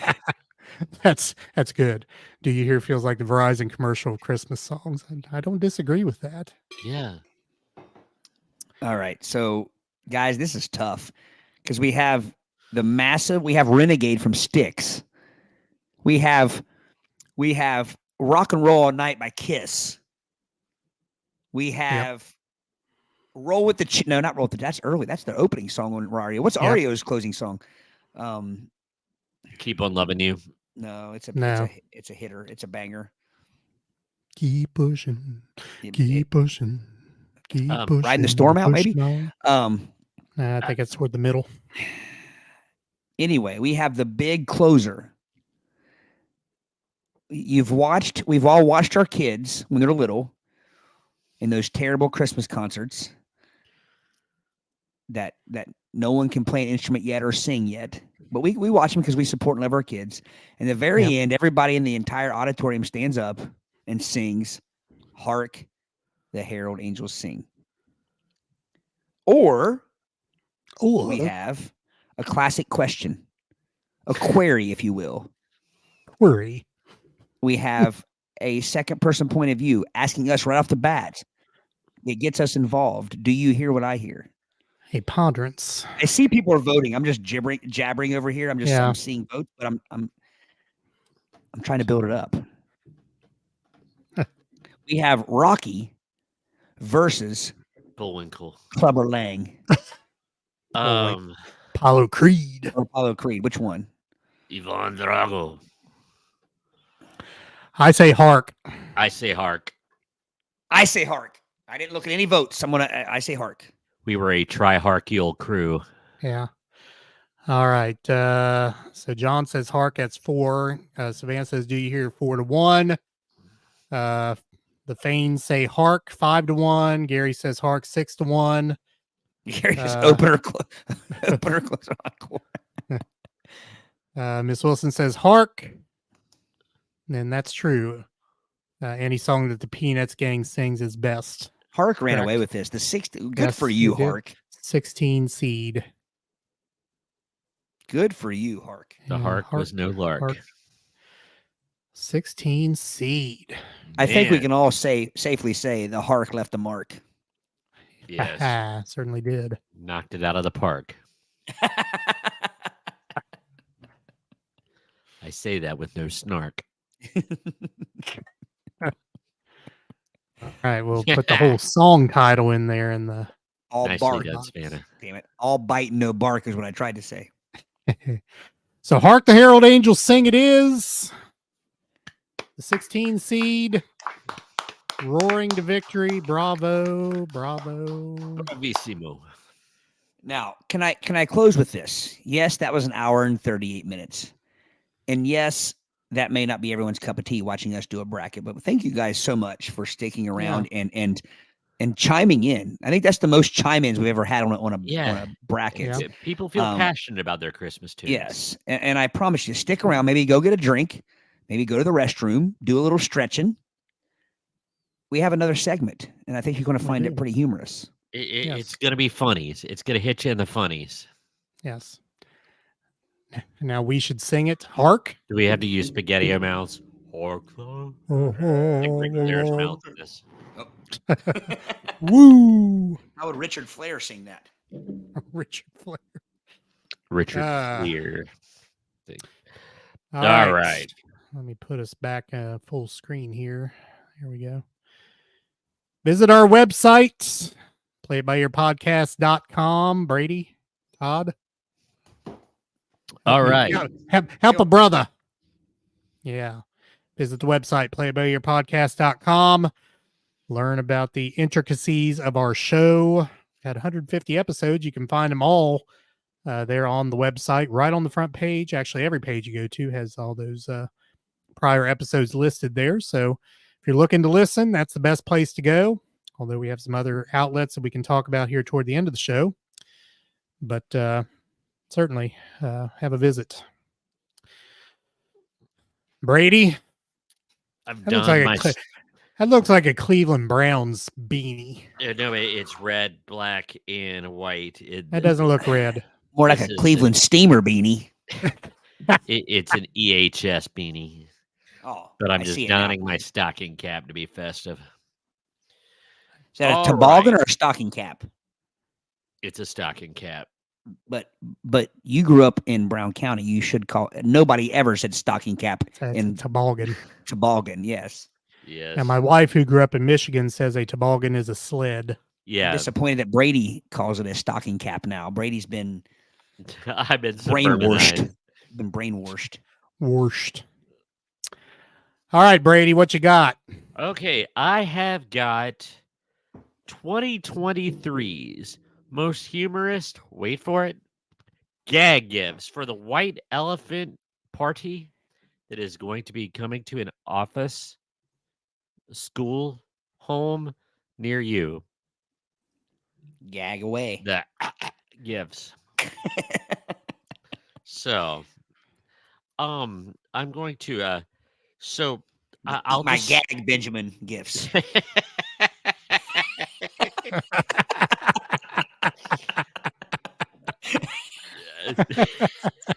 when we have a behind the scenes tour of Play by Ear, we will explain that reference to our earbuds. So I'm gonna tear right into this list. I'm gonna Todd sent me one and I got another one. So I'm gonna like mishmash them together. And these once again are not meant to be those gifts that one cherishes forever for legit reasons. These are gag gifts meant to hit you in the funnies. So the first one it just says give P a chance, but it goes on your toilet lid and it projects an image into the water. So you have something to aim at or look down upon as you relieve yourself. And Well, where's the light coming from? pardon me. Now, So we want to be clear that this is just the one that was included. We don't mean that we're not proselytizing. We're just yeah, this we don't just get happens to be the we don't get political on this show, but I would like to add that would not work. I would not think that would work for females as well as males. I No. mean, the PE, not the PE. yeah, that would be kind of creepy. So for those, and we're going to have to do a good job, fellas, of describing these for our listeners because. Okay. So this is a toilet bowl, and on the back of the lid, so the lid is up and the seat is up in this particular picture, but on the like middle of the lid, inside the lid, there is some sort of projector like of light that is projecting an image into the water, Into the depths. into the depth. These particular pictures has President Biden and Hillary Clinton. I'm sure if you would go to whatever site sells these, I'm sure they sell other favorite political From each side of the aisle. Yeah, but what I'm pointing out is this probably wouldn't work for females very much, or any sitters up on the pot, because you would block the light. So, but the funny thing would be is to be standing behind someone who is using this, and they would have an image of Biden on their back or Hillary on their back if they were sitting on the toilet. What if somebody was uninitiated and they just sat down and they look down and they see the glowing visage of somebody staring up at their nether regions? That would be terrifying if you didn't know it was. But you couldn't, Brady. That's true. Your back would be blocking it. But again, you would have that picture projected on your back, which is almost as funny. So regardless of the face being projected into the water, I like the practicality of this because when you get up in the middle of the night, you don't want to turn the light on. So projecting the light into the water, which gives you a place to aim. So, Aric, you're onto something there because I don't know if Say is still with us or not, but for Say's 40th birthday, which is like 10 years away from now because she's only 30, I plan to get her a lit toilet seat, a lighted toilet seat. And by plan, I mean I already did. When she turned 40, I bought her a toilet seat that light that stays lit. So when you go into the bathroom at night, and we have like a water closet, I think that's the term. We have a separate room. We have a separate room where our toilet is located with a door and stuff. Which is, by the way, if you ever get a chance, if you're building a house, add a water closet. But anyway, I have one and I've never shut the door. Oh, really? Really? I had a submarine once, but I never took it underwater. So we have a lit toilet seat. So when you walk in, there's like a little, like the ring is lit. Ring of fire, indeed. And if I know Sia, she's probably going to be commenting something about I haven't changed the battery in it in years. So I'm just preparing you. The comments have dried up all of a sudden. Yeah. See, now the serious time's over, guys. Now it's time to just get crazy. Yeah. Well, because maybe people want to be serious. I told people to go get a drink or use the bathroom. Maybe they are. That's true. Yeah, true. So, maybe they're urinating on Biden or Clinton. This next one is just funny. It's a keychain. No need to pull up a picture, but it's called This One's the Goat, and it's a screaming goat keychain.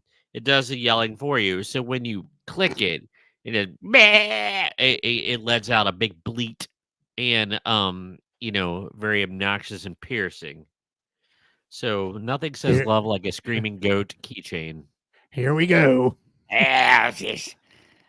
He's right. He hasn't changed the battery in years. When it works, it's the best thing ever. Yo, ball and chain. Yo, fezziwig. Old fezziwig. Well, I never heard of a battery. But here's the thing. It is very cool. I will say this. If you're listening, we have 2 apparati on our toilet that everybody should go get. Number 1 is a bidet, and number 2 is a lit toilet seat. Lighted, I think, would be the correct term, not lit. A lit toilet seat would be like cool, right? Like that's a cool toilet seat. Yeah, the toilet seat gets lit when you sit down on it. Yeah, like I said, the one I got years ago, it uses the LED light, and the kids, when they were little, it was kind of like a night light, and it was called the toilet. And yeah, I bought mine at Lowe's. It wasn't cheap. I think it was like $40. I mean, like for a toilet lid. Mine was pretty cheap. Really? It didn't last. Yeah, it was poorly constructed. So I gotcha, Gary. Toilet lid. Battery seems like a lit toilet seat could be hydropowered. That is true. That is true. Depends how good your aim is, Gary. True. So the next one, keeping with the restroom theme, it is tea time on the toilet, and it is a golf game that you just, while you're sitting in your prone position, you could work. I got it. I got it, Brady. I got it. Okay. Brady. So you could kind of like work on your putting while you're, conducting your commerce. In both cases, we hope you get a hole in one, because we don't want to miss. So, yeah, and you definitely don't want to. You don't want to end up in the bunker. No. 2 things at once. What is that? What is that on the? Do you guys see that on the bottom right? It looks like a doorknob hanger thing. It's like a play it by ear poster. Huh? It's like a play it by ear poster. Yeah, but if you look, is it like a do not disturb? I'm playing golf type. Yes. It says do not disturb golf game in progress. Toilet golf. Oh man. I think you have to have someone in there with you. Gary, retrieving balls. Pity the fool that brings the driver in there, Gary, Anyway. Gary, number 1 pee time, number 2 tea time. Very nice. What's TP time? Or PT time if you're a certain basketball coach. The next one is going to hold a special place in our hearts here because it harkens back to one of our mascots, which, by the way, I slipped Buttle the cat into the advertisement, the advertisement for this evening. I saw that. This is cookie cutters, but they have cat anuses. So it's like a cat's hind quarters, and the cat's tail is in the air. Tail's in the air, and starfish is right there, and it's like it has a little marking for where the cat's anus is. So it is anatomically correct. Yes. So this is for cat lovers. When you want some cat anus with your tea and crumpets. And who doesn't? And who doesn't? Well, so my daughter, since she was, I don't know how old, she would always draw cats and dogs, like usually wiener dogs and cats, and she always put the business in there of the animal. Funny enough, even if it was a profile picture, she would somehow fit it in like the old cave art, like like it was always like a sideways picture, but it showed their nose or their eyes or whatever. That's kind of how she would do that when she was in elementary. She would come into my room in the morning before she went to her classroom, and she would draw those on my board, and I wouldn't notice them until my kids would like raise their hand and say, "Mr. Griffin, why is there a 5-foot-long wiener dog on the front board?" And then I would have to erase it quickly. And she would also, again, it was embarrassing because she left the starfish. Yes, she is Todd's daughter. Yes. I was going to say, I don't know where she gets it. All right. Anyone who watches this show knows where she gets it. So I will only say I think there needs to be another line through the middle of that X. Oh, now who's the one? I mean, I'm just saying. Yeah. You Well, I said mean, you said it's anatomically correct. I don't think it's totally anatomically correct. I mean, I've never counted the lines. There you go, Miss Wilson. It's Buttle the cat. Just add glitter or icing. So, Aric, are you telling me that you've counted the lines?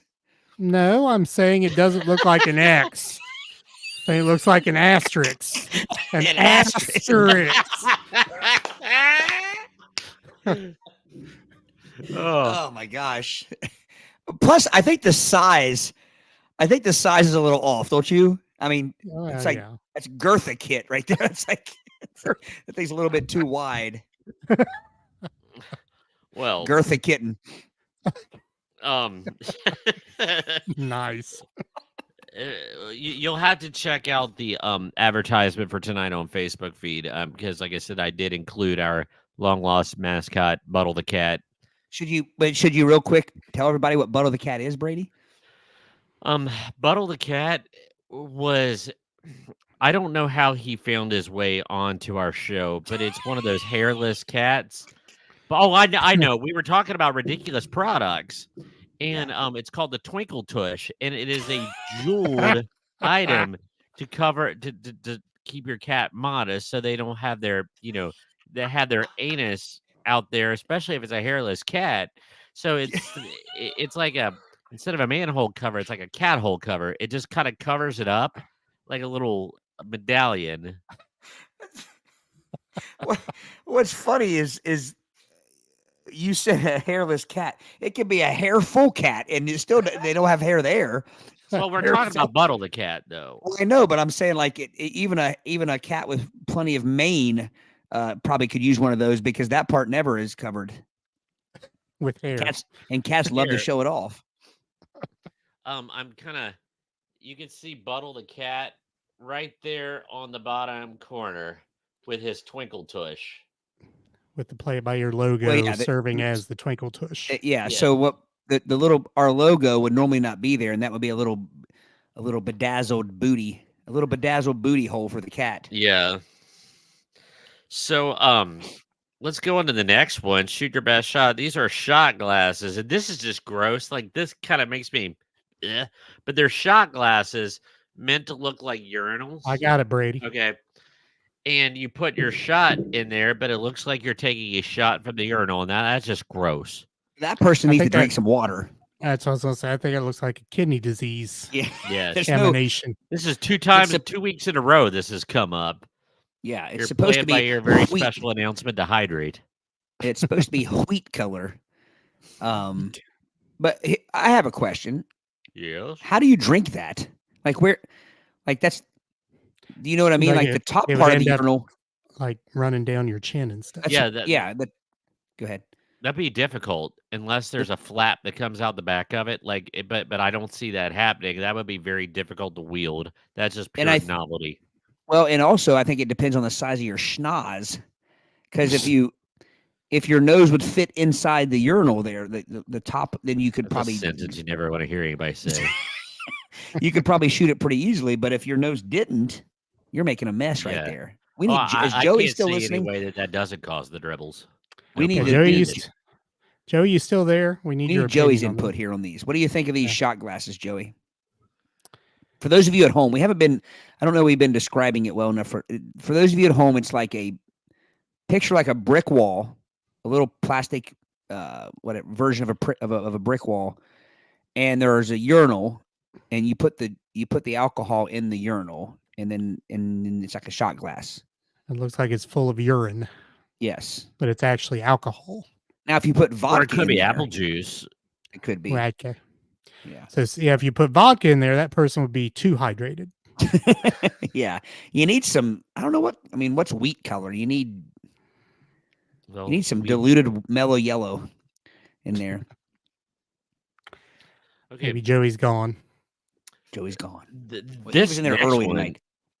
He stuck with us all the way through that. It's like the Christmas songs, but no, this next one, just add water for all your water needs. And imagine owning It's dehydrated water. It's a real product, we promise.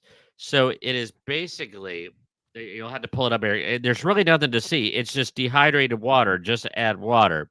So they're saying it's a real product. It's basically a tin can Yeah. or a Is metal there something can. in it? Air. There's this air, but if you add water to it, it becomes, hydrated. There's So no powder. There's no. it's just truly a gag gift to kind of like drive somebody nuts. Yeah. To Okay. play upon their lack of common sense. It's kind of a ha-ha. I kind of like the concept. Now I've got to go to Amazon. So $12 will get you this empty can of dehydrated water. Interesting. And like I said, that's just kind of one of those things to tick people off because they're gonna like, well, how does it work? And it's probably something to drive somebody crazy. Yes. But you almost, if you get that, you have to fill it with water and put it in your fridge. Yeah. Yeah. Yes, Savannah, very well put. Savannah, I like said, the fact that you call it blinker, by the way, because are Blinker you food. from Brown County, Savannah? yes, she is. Okay, because that's what we called them growing up, Yeah. blinkers. Yeah, blinker. Blinker. Blinker. The blinker. Blinker. This next one is funny. This gets back to funnier. So it's a fanny pack that looks like a large gut. So if you see the picture, it is really hysterical. It looks somebody is wearing a midriff exposing shirt. Now that's funny. Well, That's I've seen the like one piece bathing suits that women wear that have like it'll be a gag gift from their husband and it'll have like their husband's like body on it or like even their face or something. Yeah. I've seen those. So that it's kind of what this reminds me of. Yes. It's It's just funny. Gary says too redundant for me. Oh. Yeah, no need for the fanny pack. Yeah. Is well, it real or is it the fanny pack? Well, the fanny pack has really made a strong comeback of late. It has. And I don't just mean, I can understand if it made a strong comeback with the people that originally wore fanny packs, but it's younger people wearing fanny packs. Well, they're handy dandy, man. Because like I'll admit I stopped doing it because it was basically like pretty lame at one point. But man, my YMCA day camp counselor days, my fanny pack was my saving grace. I mean, I had EpiPens and all kinds of stuff in there, man. Well, what you don't know, Brady, is you just started a trend there. I think you should capitalize on the term a handy dandy pack. Oh, there you go. Yes. But I don't know that I'm sad to say. I'm actually kind of happy to say I've never worn a fanny pack. Mine was not worn ironically. Mine was worn as a practicality. And then they became ironic. But now I think people's like, hey, you know what? These really are pretty handy. So maybe so. Yeah, like think about it. You're at Kings Island. You have your car keys in there. You have your ID in there. You have your snack. You have your ibuprofen medication for the beast rattling your skull off. Yeah, and you don't have to worry about it falling out when you're on the coaster. Chris says it's saturated fat bay. Oh man, here comes the next one. And this is so great. It is the Shart Survival Kit. There was actually a kit, and I shall read their description. When life gives you lemons, make lemonade. When life gives you the shards, well, reach for the Witty Yeti Shart Survival Kit. This gag gift set includes wet wipes, disposable underwear, and tissues. It's the perfect blend of practicality and humor for those oops moments. I love the tagline, we're number 1 and number 2. That is awesome. Shart Survival Kit for when it hits the fan. Did you? What is that? You got to read the whole box. Did you fart? And a little bit came out? We've got you covered, even though your sphincter didn't.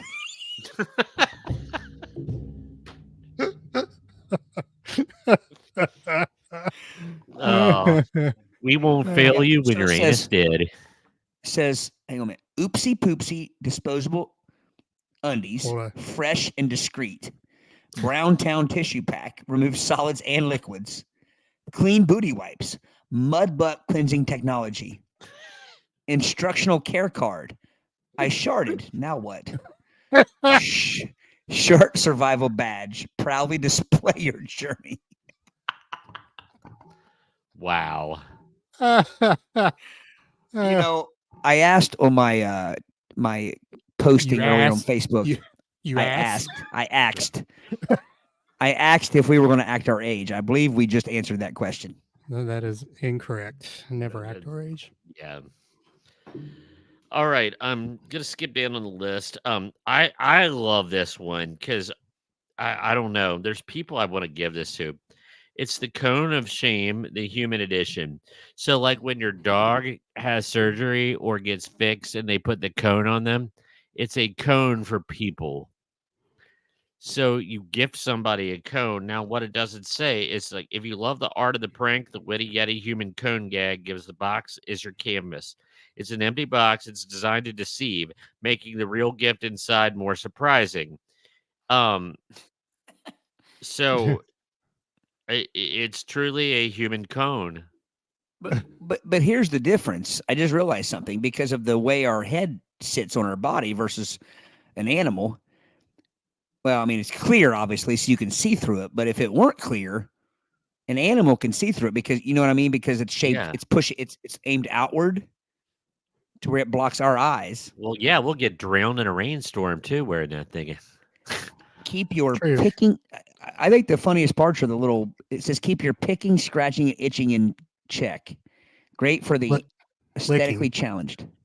It says keep your picking, itching, and licking. Picking, scratching, and licking in check. Yeah, picking, scratching. Yeah, because you have a face only a mother could love. Gosh, that went harsh. Chris, it's the true gift from the shart.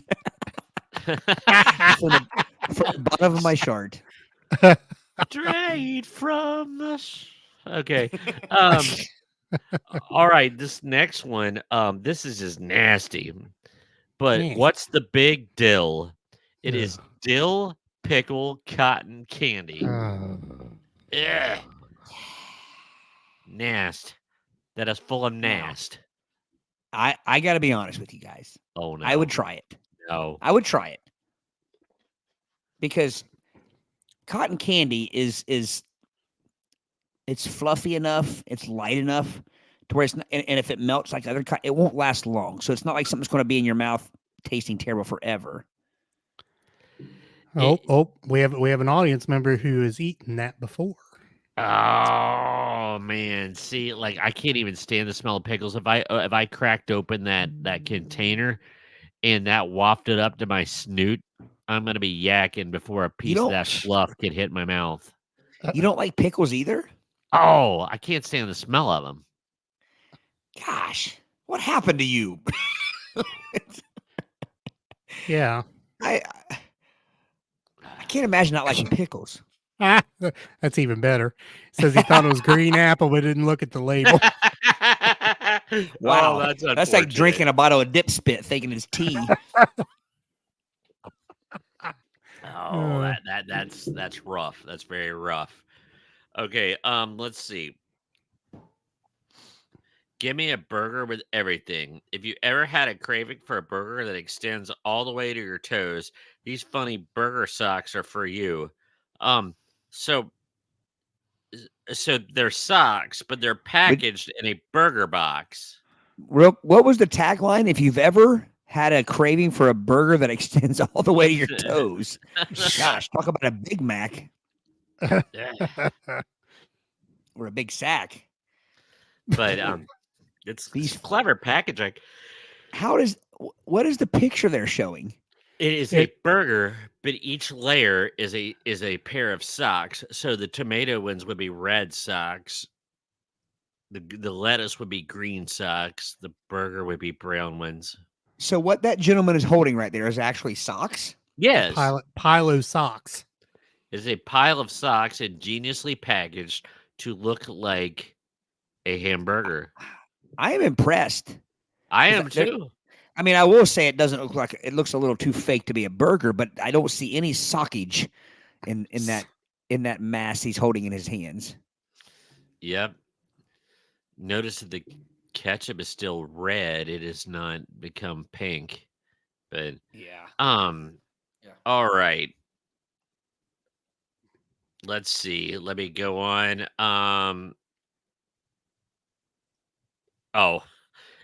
If you've ever felt that CVS receipts are long enough to be a fashion accessory, you can get a fleece scarf that looks like a CVS receipt. That's good. That's funny because I know exactly what they're talking about. It's about a foot long. Like I went and got it's longer than a foot long. Oh yeah. I mean, I got like I got like batteries and a pack of M&Ms, and it was a yard long receipt with 3 items on it. Two coupons and a survey and Oh man. So Aric, skip on down to 21. If it fits, they sits. The cat hat. It's a wearable cat tree. Oh Lord. It's a hat. It's a cat place resting. I think my wife would want hat. that. It's insane. That's a First great off, gag gift. But that hat's way too small for 2 cats to be in there. Whatever they're doing. Those are larger felines. Those cats seem to be either in the throes of ecstasy. Yeah. Oh yeah. I was thinking Tom and Jerry is like, you set my soul on fire. It is not just a little spark. It is a big. For those of you watching or listening, those cats either really like each other. I think they're just sleeping on each other. Yeah, they're just doing what cats do, where they lick ears and mites and things like that. They're just, Yes, exactly. All the activities I want right on top of my head. Exactly. Gary says cat noodling. Yeah. But I think Granny there would have some neck issues. That's what I would. Yeah, well, I think that's the first thing I thought. I mean, once they start walking around, that's going to get your cranium bobbing. Not only that, but my cat is literally the same size as both of those cats put together. You would not want him on your head. His like primordial pouch on your head.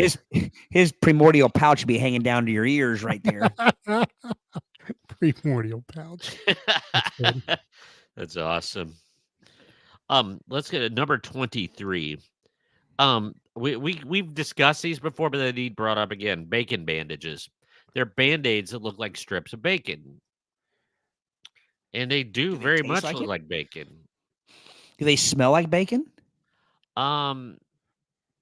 It would be great if they did. I love how they I gotta read this. When life gives you cuts and scrapes, make bacon. Bandages. The bacon strips bandage turn your minor injuries into a meaty spectacle. It's a perfect way to add sizzle to your healing process. Did it say make bacon? I'm sorry, but I throw back to our Sardinia Founders Day special episode, and I remember distinctly at the flea markets, them selling a hat that had 2 pigs, much making like bacon. those 2 cats were, and it said "making bacon" on top of it. I did. That sounds like a flea market hat. So I'm curious as to the bandage box says free prize inside. It's an egg. It's an egg? You think? I'm just guessing. What would the free prize be? What goes good with that? It's one of those larger bandages. One of the larger gauze things, and it looks like a fried egg. Really? I was right. Are you kidding? No, I'm making it up, but the yolk's on you. Boy, do I have egg on my face. Yeah. But my Yeah. question is again though, do those bandages smell like bacon? I'm saying they don't, or it would be marketed as such, but that would be Yeah. a nice little bit. Nobody, though, man, when you've cut yourself, I don't think I want to smell bacon. That would kind of ruin it because then you would associate the bacon with the injury, and then it would make you not want to eat it. But don't you think that would be a more attractive package if if the bacon was cooked? It looks pretty raw. Yeah. Yeah.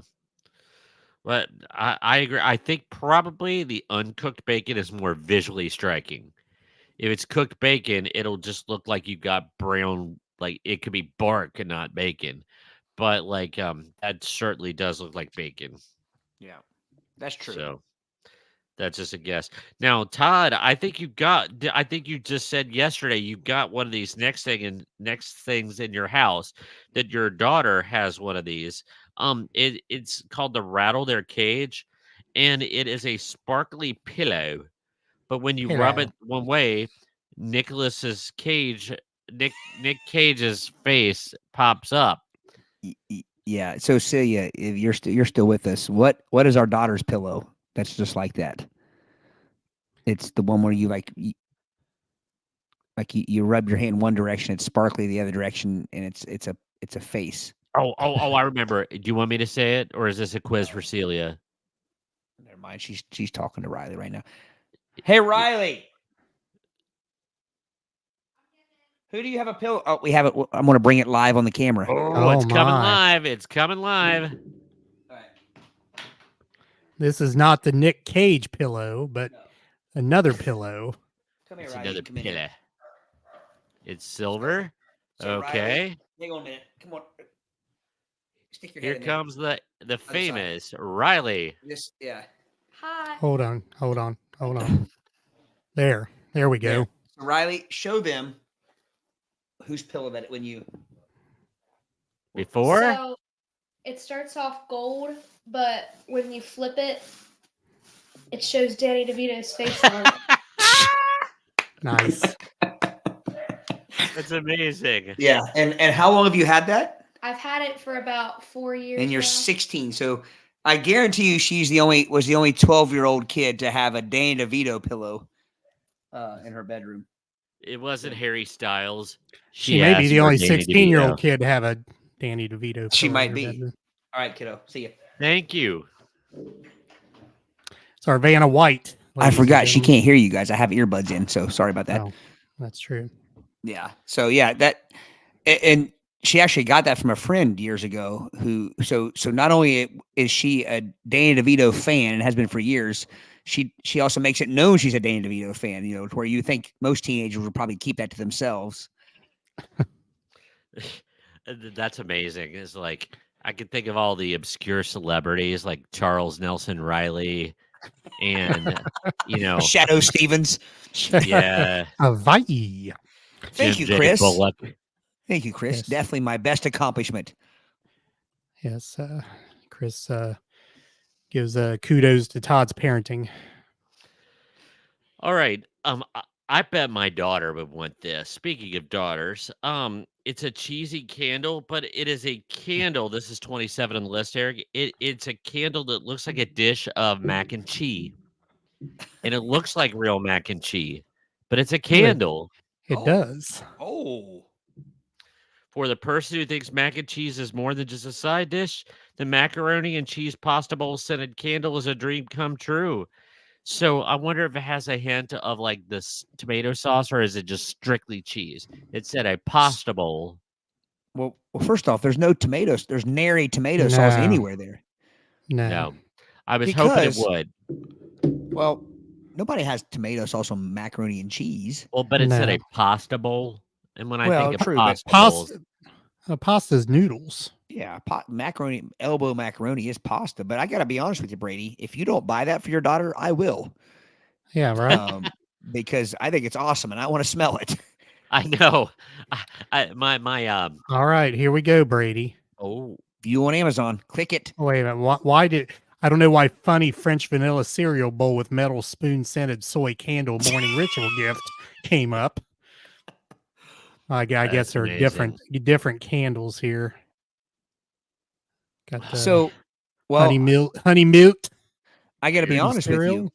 you. I bought a candle about 2 years ago that was a Fruit Loops candle, and it Oh, looked like a yeah. bowl of Fruit Loops, and it smelled Like exactly like that right there. where we can't see what you're doing. Oh, you can't see what I No. thought I No, switched all we the see site. is the Oh, bottom of the bowl. hold We on. don't. Did you click on I- Amazon and then? No, I gotta give you Um, a different tab. It opened in a new tab. I thought it opened while in the same while he's tab. pulling up the tab, the Magic Candle Company, the best food related one is the Dole Pineapple Whip candle. It smells exactly like it.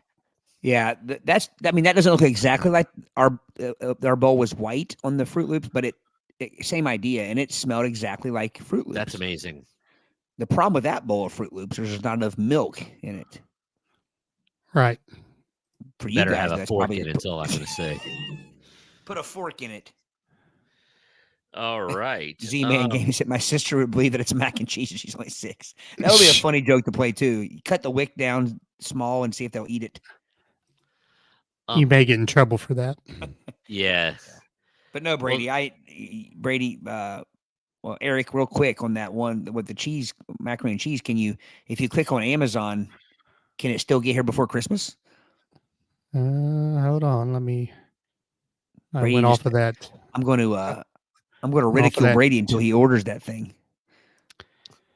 I don't see where it's View on Amazon. see where it's on box. Yep, fast free shipping with Amazon Prime. Well, no, it says free delivery December 30th through January 30th. So it's too late. Well, here's what you do, Brady. Here's what you do. You buy that for her, you print out a picture of it, and you write a little note that says this is coming next week. Yep. There you go. I think I'll do that. That looks like white, like the trend now is the white. The Vermont cheddar. Yeah, like a lot of places have the white, like Chick-fil-A has like the white mac and cheese and stuff. That looks kind of what that looks like. Since we're approaching 2 hours and 20 minutes, I'll just do a couple more quick ones. It's Christmas. I know it's Christmas, so there is a don't show the picture of this one, Aric, but I'll just describe it. Don't look at the red nose. It's a Rudolph mankini. So basically, it's a banana hammock, but it looks like Rudolph the Red-Nosed Reindeer, and you can imagine where the red nose is. Jingle all the way, indeed. And have bells on the sides. What? It has bells on the sides too. Oh, you said not to post a picture, so it's Rudolph. And I don't think there's any harm in posting this. I mean, we posted the Twinkle Tush. That's true. Oh, that's okay. I see what it is.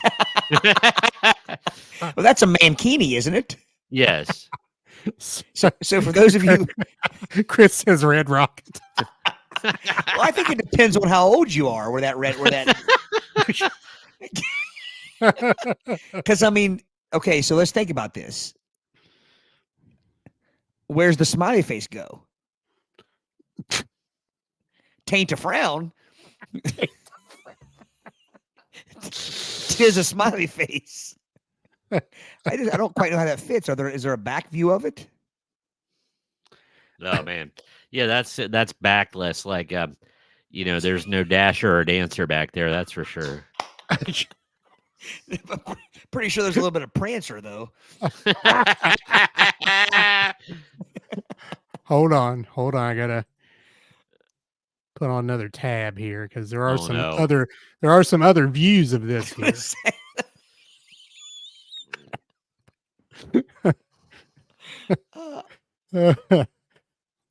You get that full screen 16 here. bucks. What a bargain.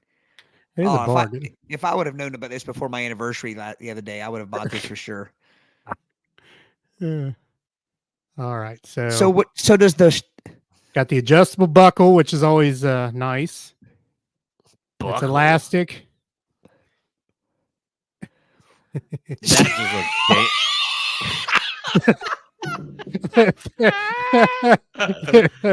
I was There's- not expecting the antlers to become suspenders.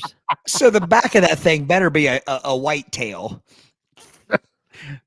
Unfortunately, there's no view of the back. No, fortunately, there is no view of the back. There should be a I mean, white tail. I mean, on the silhouette. Aric, Okay. we have to put that on the Plant by Ear podcast Facebook page just so people can see that. That is awesome. Oh no! Did you preview this, Aric?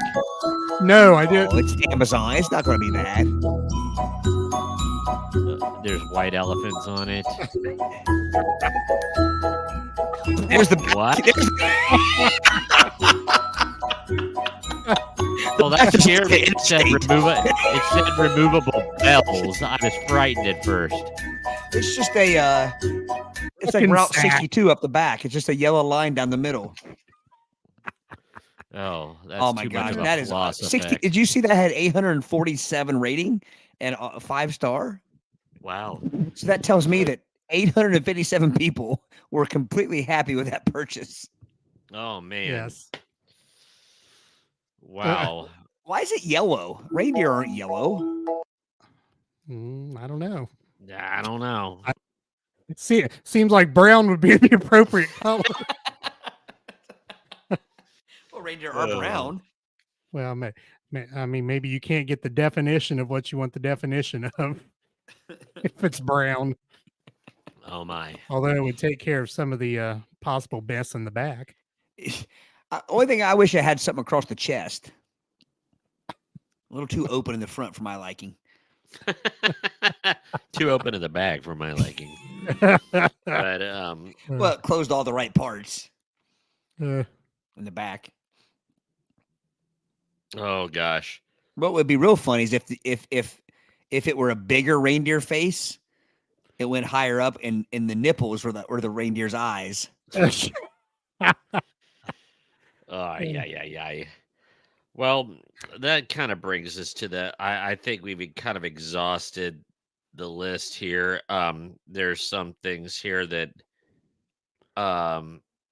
just I'm sitting here looking at them, and they're just kind of lame.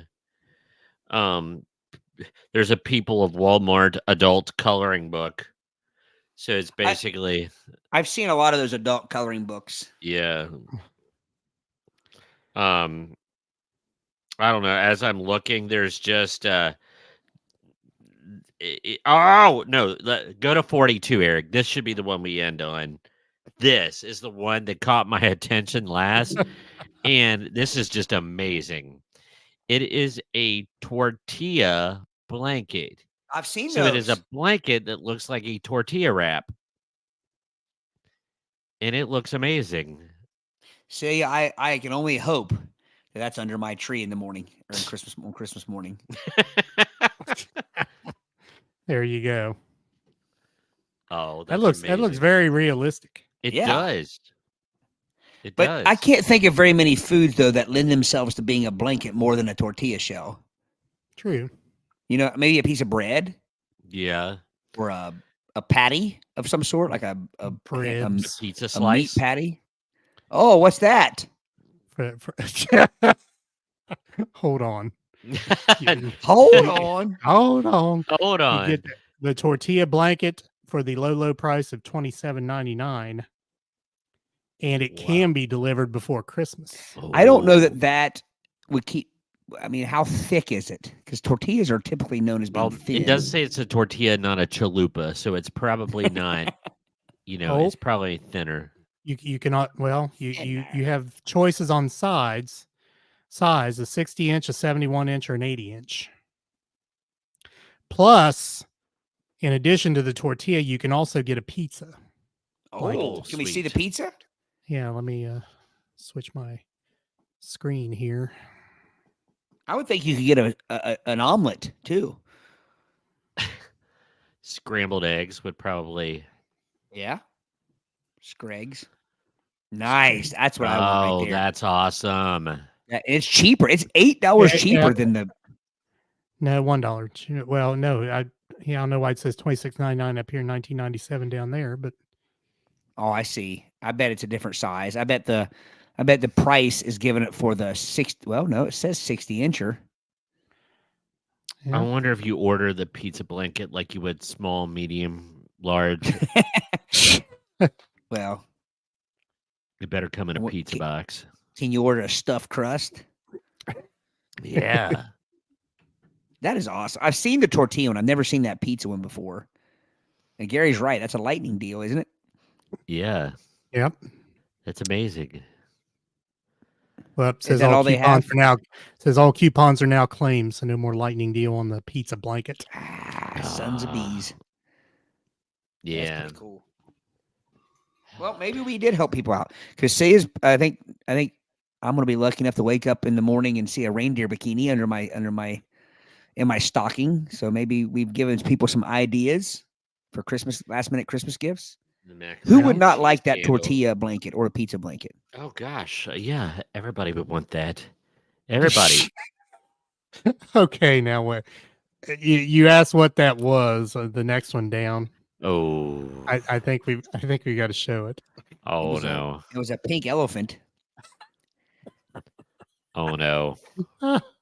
It was a hairy elefante. Hairy elefante. I'm scared. What am I looking at? It's just a pair of shorts with a trunk and eyes and ears. So do you put your hands in those ears out of those pockets? Well, I'll tell you what does not go in the trunk. You sure about that? The elephant stepped on his trunk, and that was the end of the monk. I've heard that song about 37 years. Let's see how'd it go. Let's see. I went to the animal fair. The birds and the bees were there. Beasts were there. The elephant baboon by the light of his moon. The old baboon by the light of the moon was combing his auburn hair. The monkey he got drunk and fell in the elephant's trunk. The elephant sneezed and fell on his knees, and what became that was of the end of the monk. And that was the end of the monk. The monk. Wow. So for those of you listening and not watching, if you go to Amazon and you type in funny elephant shorts, cute and novelty. So when you want your elephant to have a nice pair of shorts, that's where you go. I think it would be almost as fun to wear those backwards.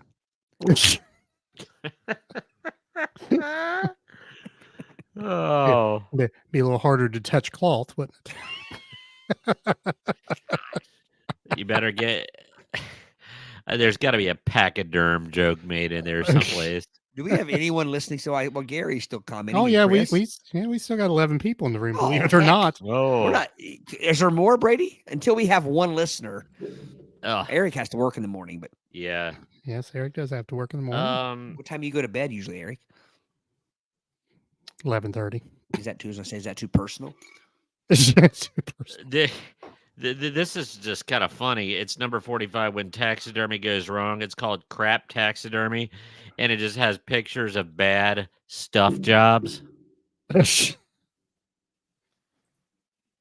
And that just looks like it would be hysterical. People that have like the armadillos with their I don't even know what that is. Oh, that used to be a fox. It's a fox. Yeah. The crap what's it called? The crap taxidermy?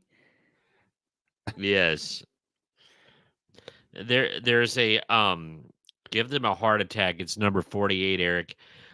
It looks like a Starbucks cup, and it's a fake spill that you put on somebody's computer keyboard, and it looks like spilt latte, and it's just rubber. It's kind of like the old rubber dog vomit, but it's like nice coffee. It even looks like a legit Starbucks logo on there. That reminds me of my Ute and the the Johnson Smith Company, where you bought your fake poop, you bought your fake puke, you bought your fake brick, you bought your fake ice with a fly in it. Yes. You bought your gum that tastes like dirt, and you bought your fake nail through the finger. Yes. There's a belly button lint brush it just looks silly. I mean, it looks exactly like you think it would, but I guess it's just a rubber brush that is meant to be used by somebody with a lot of belly button lint. I hate. It's probably TMI, but I have a very sensitive belly button.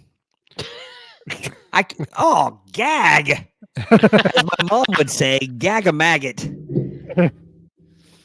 I could not get within 3 feet of my belly button with that thing before I started getting the dry heaves. So say it looks like it'd be rather painful. Yeah, that which is I think is why it's a gag gift and not a practical device, because somebody could hurt themselves. But does anybody listening out that we have 11 still? Yes. There has to be someone out there listening that shares my sensitive belly button. I wonder about belly buttons. I always have. I mean, the innies and outies and what determines that at birth? I mean, is it just a different doctor having a style of tying that thing off or what? I assume girls had innies and guys had outies. I don't think that's you're talking about belly buttons. Yes, I'm talking about belly buttons. No, but I have a very, very, very, like I said, I like people that dig in their belly button. That makes me gag because I can't touch mine. Like I can't. I mean, I don't know. I need like a can of that air to like blow out my lint because I can't touch it with my people get in there and dig it. It literally makes me. Yeah, it's pretty queasy. nasty. Aric, you know the way you are with spleens. Spleens. I'm that way with belly yeah. buttons. Yeah. Aric, if you go to 62, it's the. Do you guys have innies or outies? Mine is a crater, actually. I don't know what happened there.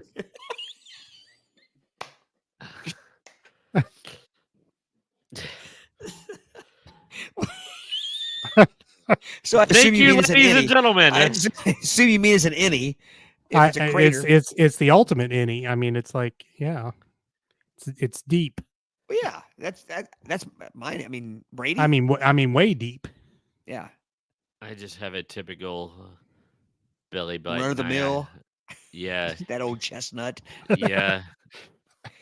Does anyone listening have an Audi? Because maybe they can answer that, Aric. Because maybe like an AUDI, my neighbor does an Audi. Audi. Number 62, the child chucker. This is not meant to be taken seriously, but gosh darn, I love the picture. Like, so you could launch your infant. It looks like a catapult, but it's a child-apult. Up to 50 feet. Wow. Dang. I would see now. How can they claim that? Because I would think it would depend on a couple of things. First off, the weight of the baby, the angle. Well, first off, they actually chucked a kid from that thing. I don't think you can claim anything unless you've actually done it. It's basically for those of you listening at home. It's basically a trampoline at an angle. Yeah, but yeah, I mean it's a catapult. I mean you can kind of dial it down and then let it go. It's a catapult. Catapult, yes. And then let's just bring it in because nothing is going to top this. So I think the good punctuation would be this one, number 73. It is a book. The Golden Girls, 'Twas the Night Before Christmas. What would Blanche do? So it's an actual Golden Girls based stocking stuffer. Is there a picture? Yeah. There it is. Because I know I've not met anybody yet that they might not, advertise it, but there's nobody that doesn't love the Golden Girls. Oh, yeah. I know Celia several years back bought her mom a Golden Girls coloring book. And that's amazing. Are any of the Golden Girls still alive? No. No. Betty White was the last one. Betty was the last one.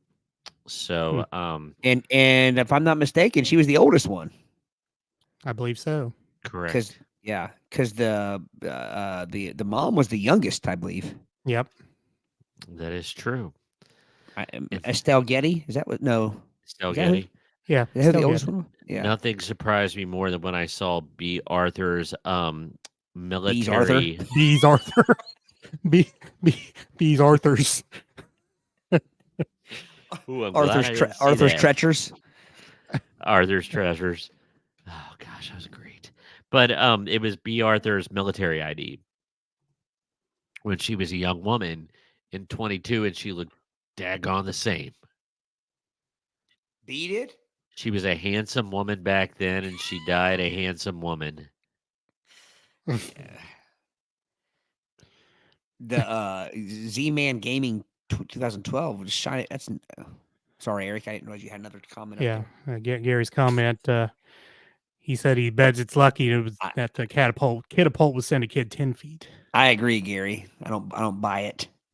This is pretty cool, though, for those of you listening. Fun fact: on all their graves, it says "Thank you for being a friend." Yeah, Wow, Makes perfect sense. want that on my grave. But yeah, I mean, is that Betty White's greatest claim to fame? What? The Golden Girls. Well, I mean, Mary Tyler Moore was a pretty strong offering. Yeah, she probably, but B. she wasn't Arthur a star probably, on that though. B. Arthur probably had the most lucrative career, didn't she? Yeah, B. Arthur was Maud. Maud. Betty White I also can hear Cleveland. Celia literally turned off the hair dryer in there because she's been drying her hair to yell out something about the Golden Girl. Oh, here we go. Yep. See, I knew. I don't even know what you're saying. You got so excited, babe, that you with one hand you clicked off the hair dryer, with the other hand you were already typing. God no. Betty has been on television since. Yeah, that's true. But as far as a starring vehicle, I mean, I would say the Golden Girls is probably her zenith. And again, Mary Tyler Moore, she was a supporting character in that show. Well, but think about Hot in Cleveland. Well, there's that too. With Valerie's Bertinelli. Yeah. Oh yeah. Who everybody had. If everybody had the hots for Valerie Bertinelli. But that wasn't as big as the Golden Girls, though. No, it was. But it wasn't as big. But I will say this: she was the only one that had anything after the Golden Girls. Correct. You know what I mean? And was Estelle Getty in anything? Stop or My Mom Will Shoot with Sylvester Stallone. Sylvester Stallone. That was a movie.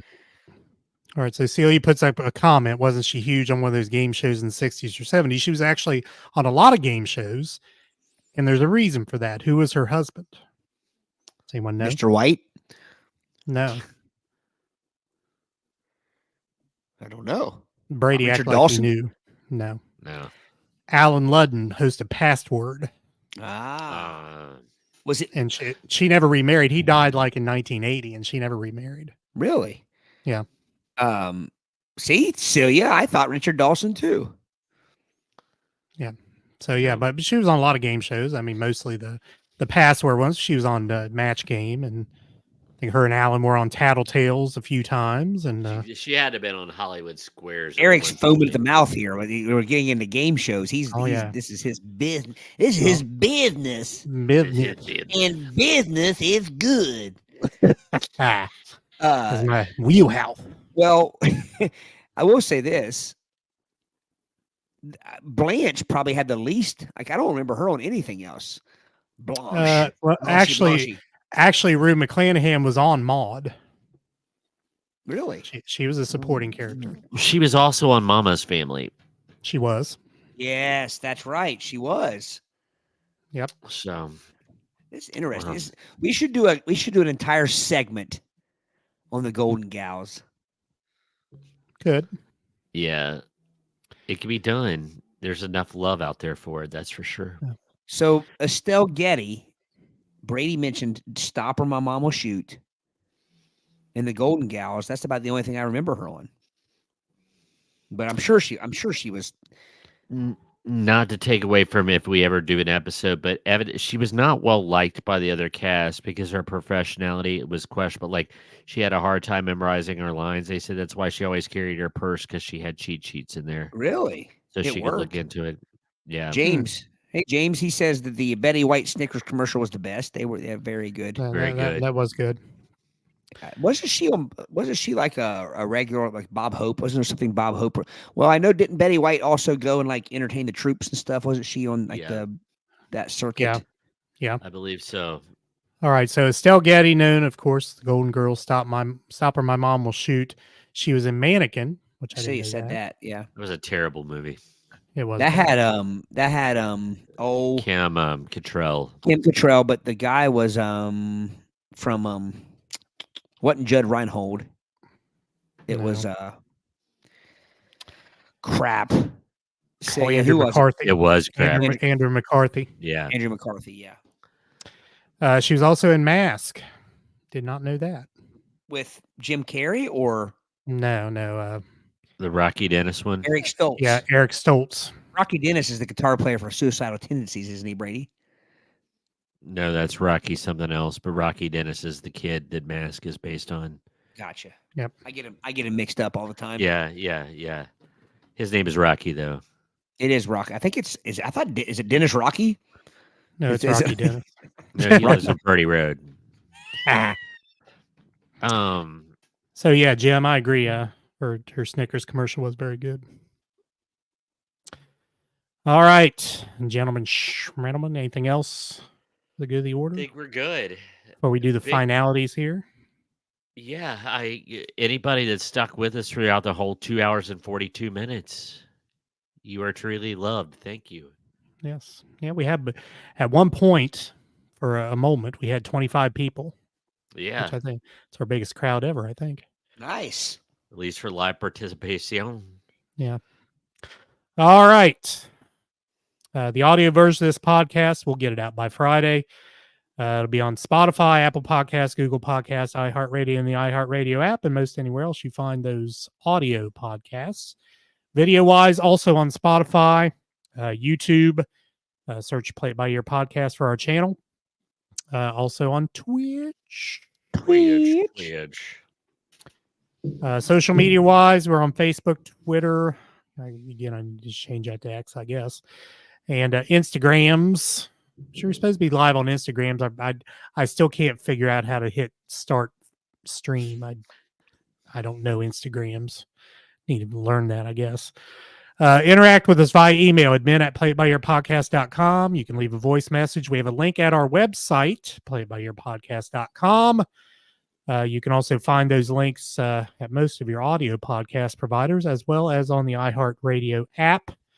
That is called the talkback feature. It looks like a microphone, so you can leave us a voice message in that manner. Rocky George, by the way, was the guitarist for Suicidal Thank you. Tendencies. There you go. All right. Anything else? I can't think of anything. So, Merry Christmas. Yes. Happy holidays. I guess we haven't really talked about it. Are we not going to be on again until after the new year? Probably not. Yes, we'll say Happy New Year. Yeah. So hope everybody has a happy and safe and healthy. Enjoy your time with your families. So Todd, real quick, if you want to do a shameless plug, Vinyl Countdown has a New Year's Eve show. Yeah, Vinyl Countdown New Year's Eve at Anderson Tap House in Anderson, by the way. It used to be the Bar Louie's down there, and it's been a couple other things or whatever. Yeah. So, yeah, that's where we are. And you can jump on Facebook and to our page, Vinyl Countdown Cincinnati, and see how to reserve a VIP table or a non-VIP table. Last show of the year. So, come on out. You can see old Fezziwig in his glory. Old Fezziwig. Jebediah Fezziwig. All right. See you, Z-Man. And Savannah, Merry Christmas. Yes, Gary, Merry Christmas. Yeah. Merry Christmas to all. And to all. Yeah. God blesses everyone. Well, I'm going to do a shameless plug, too. If you want to come Yes. play trivia, come to Sons of Toil on Thursday evenings at 6:30. So when is are you done for the year or? No, we'll be there this Thursday, and Oh. unless something changes, I guess we'll be there the Thursday before New Year's as well. So if you're looking No for weeks something off. to do over break, join us. But don't go alone. Merry Christmas, Celia. Merry Christmas, Z-Man. Don't go alone because I have proved, I've proven that you can't win alone. I've won alone before. Actually. Really? Of course. I've got You're the in trivia second or king. third. I started out strong, and then I just ended up in the gutter. I was like, you Rocky's? You hit a wall there. What was Rocky's brother-in-law? Like I was Paulie. I was like Paulie. Paulie. I was struggling. All right. Yes. Merry Christmas to all, and to all a good night. Do you hear what we hear? Probably not.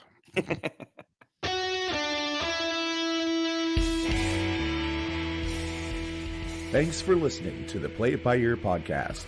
You can follow us on Facebook, Twitter at Play It By Ear Pod 2, and our website at anchor.fm/Play It By Ear podcast. Thanks again, and join us next time as we play it by ear.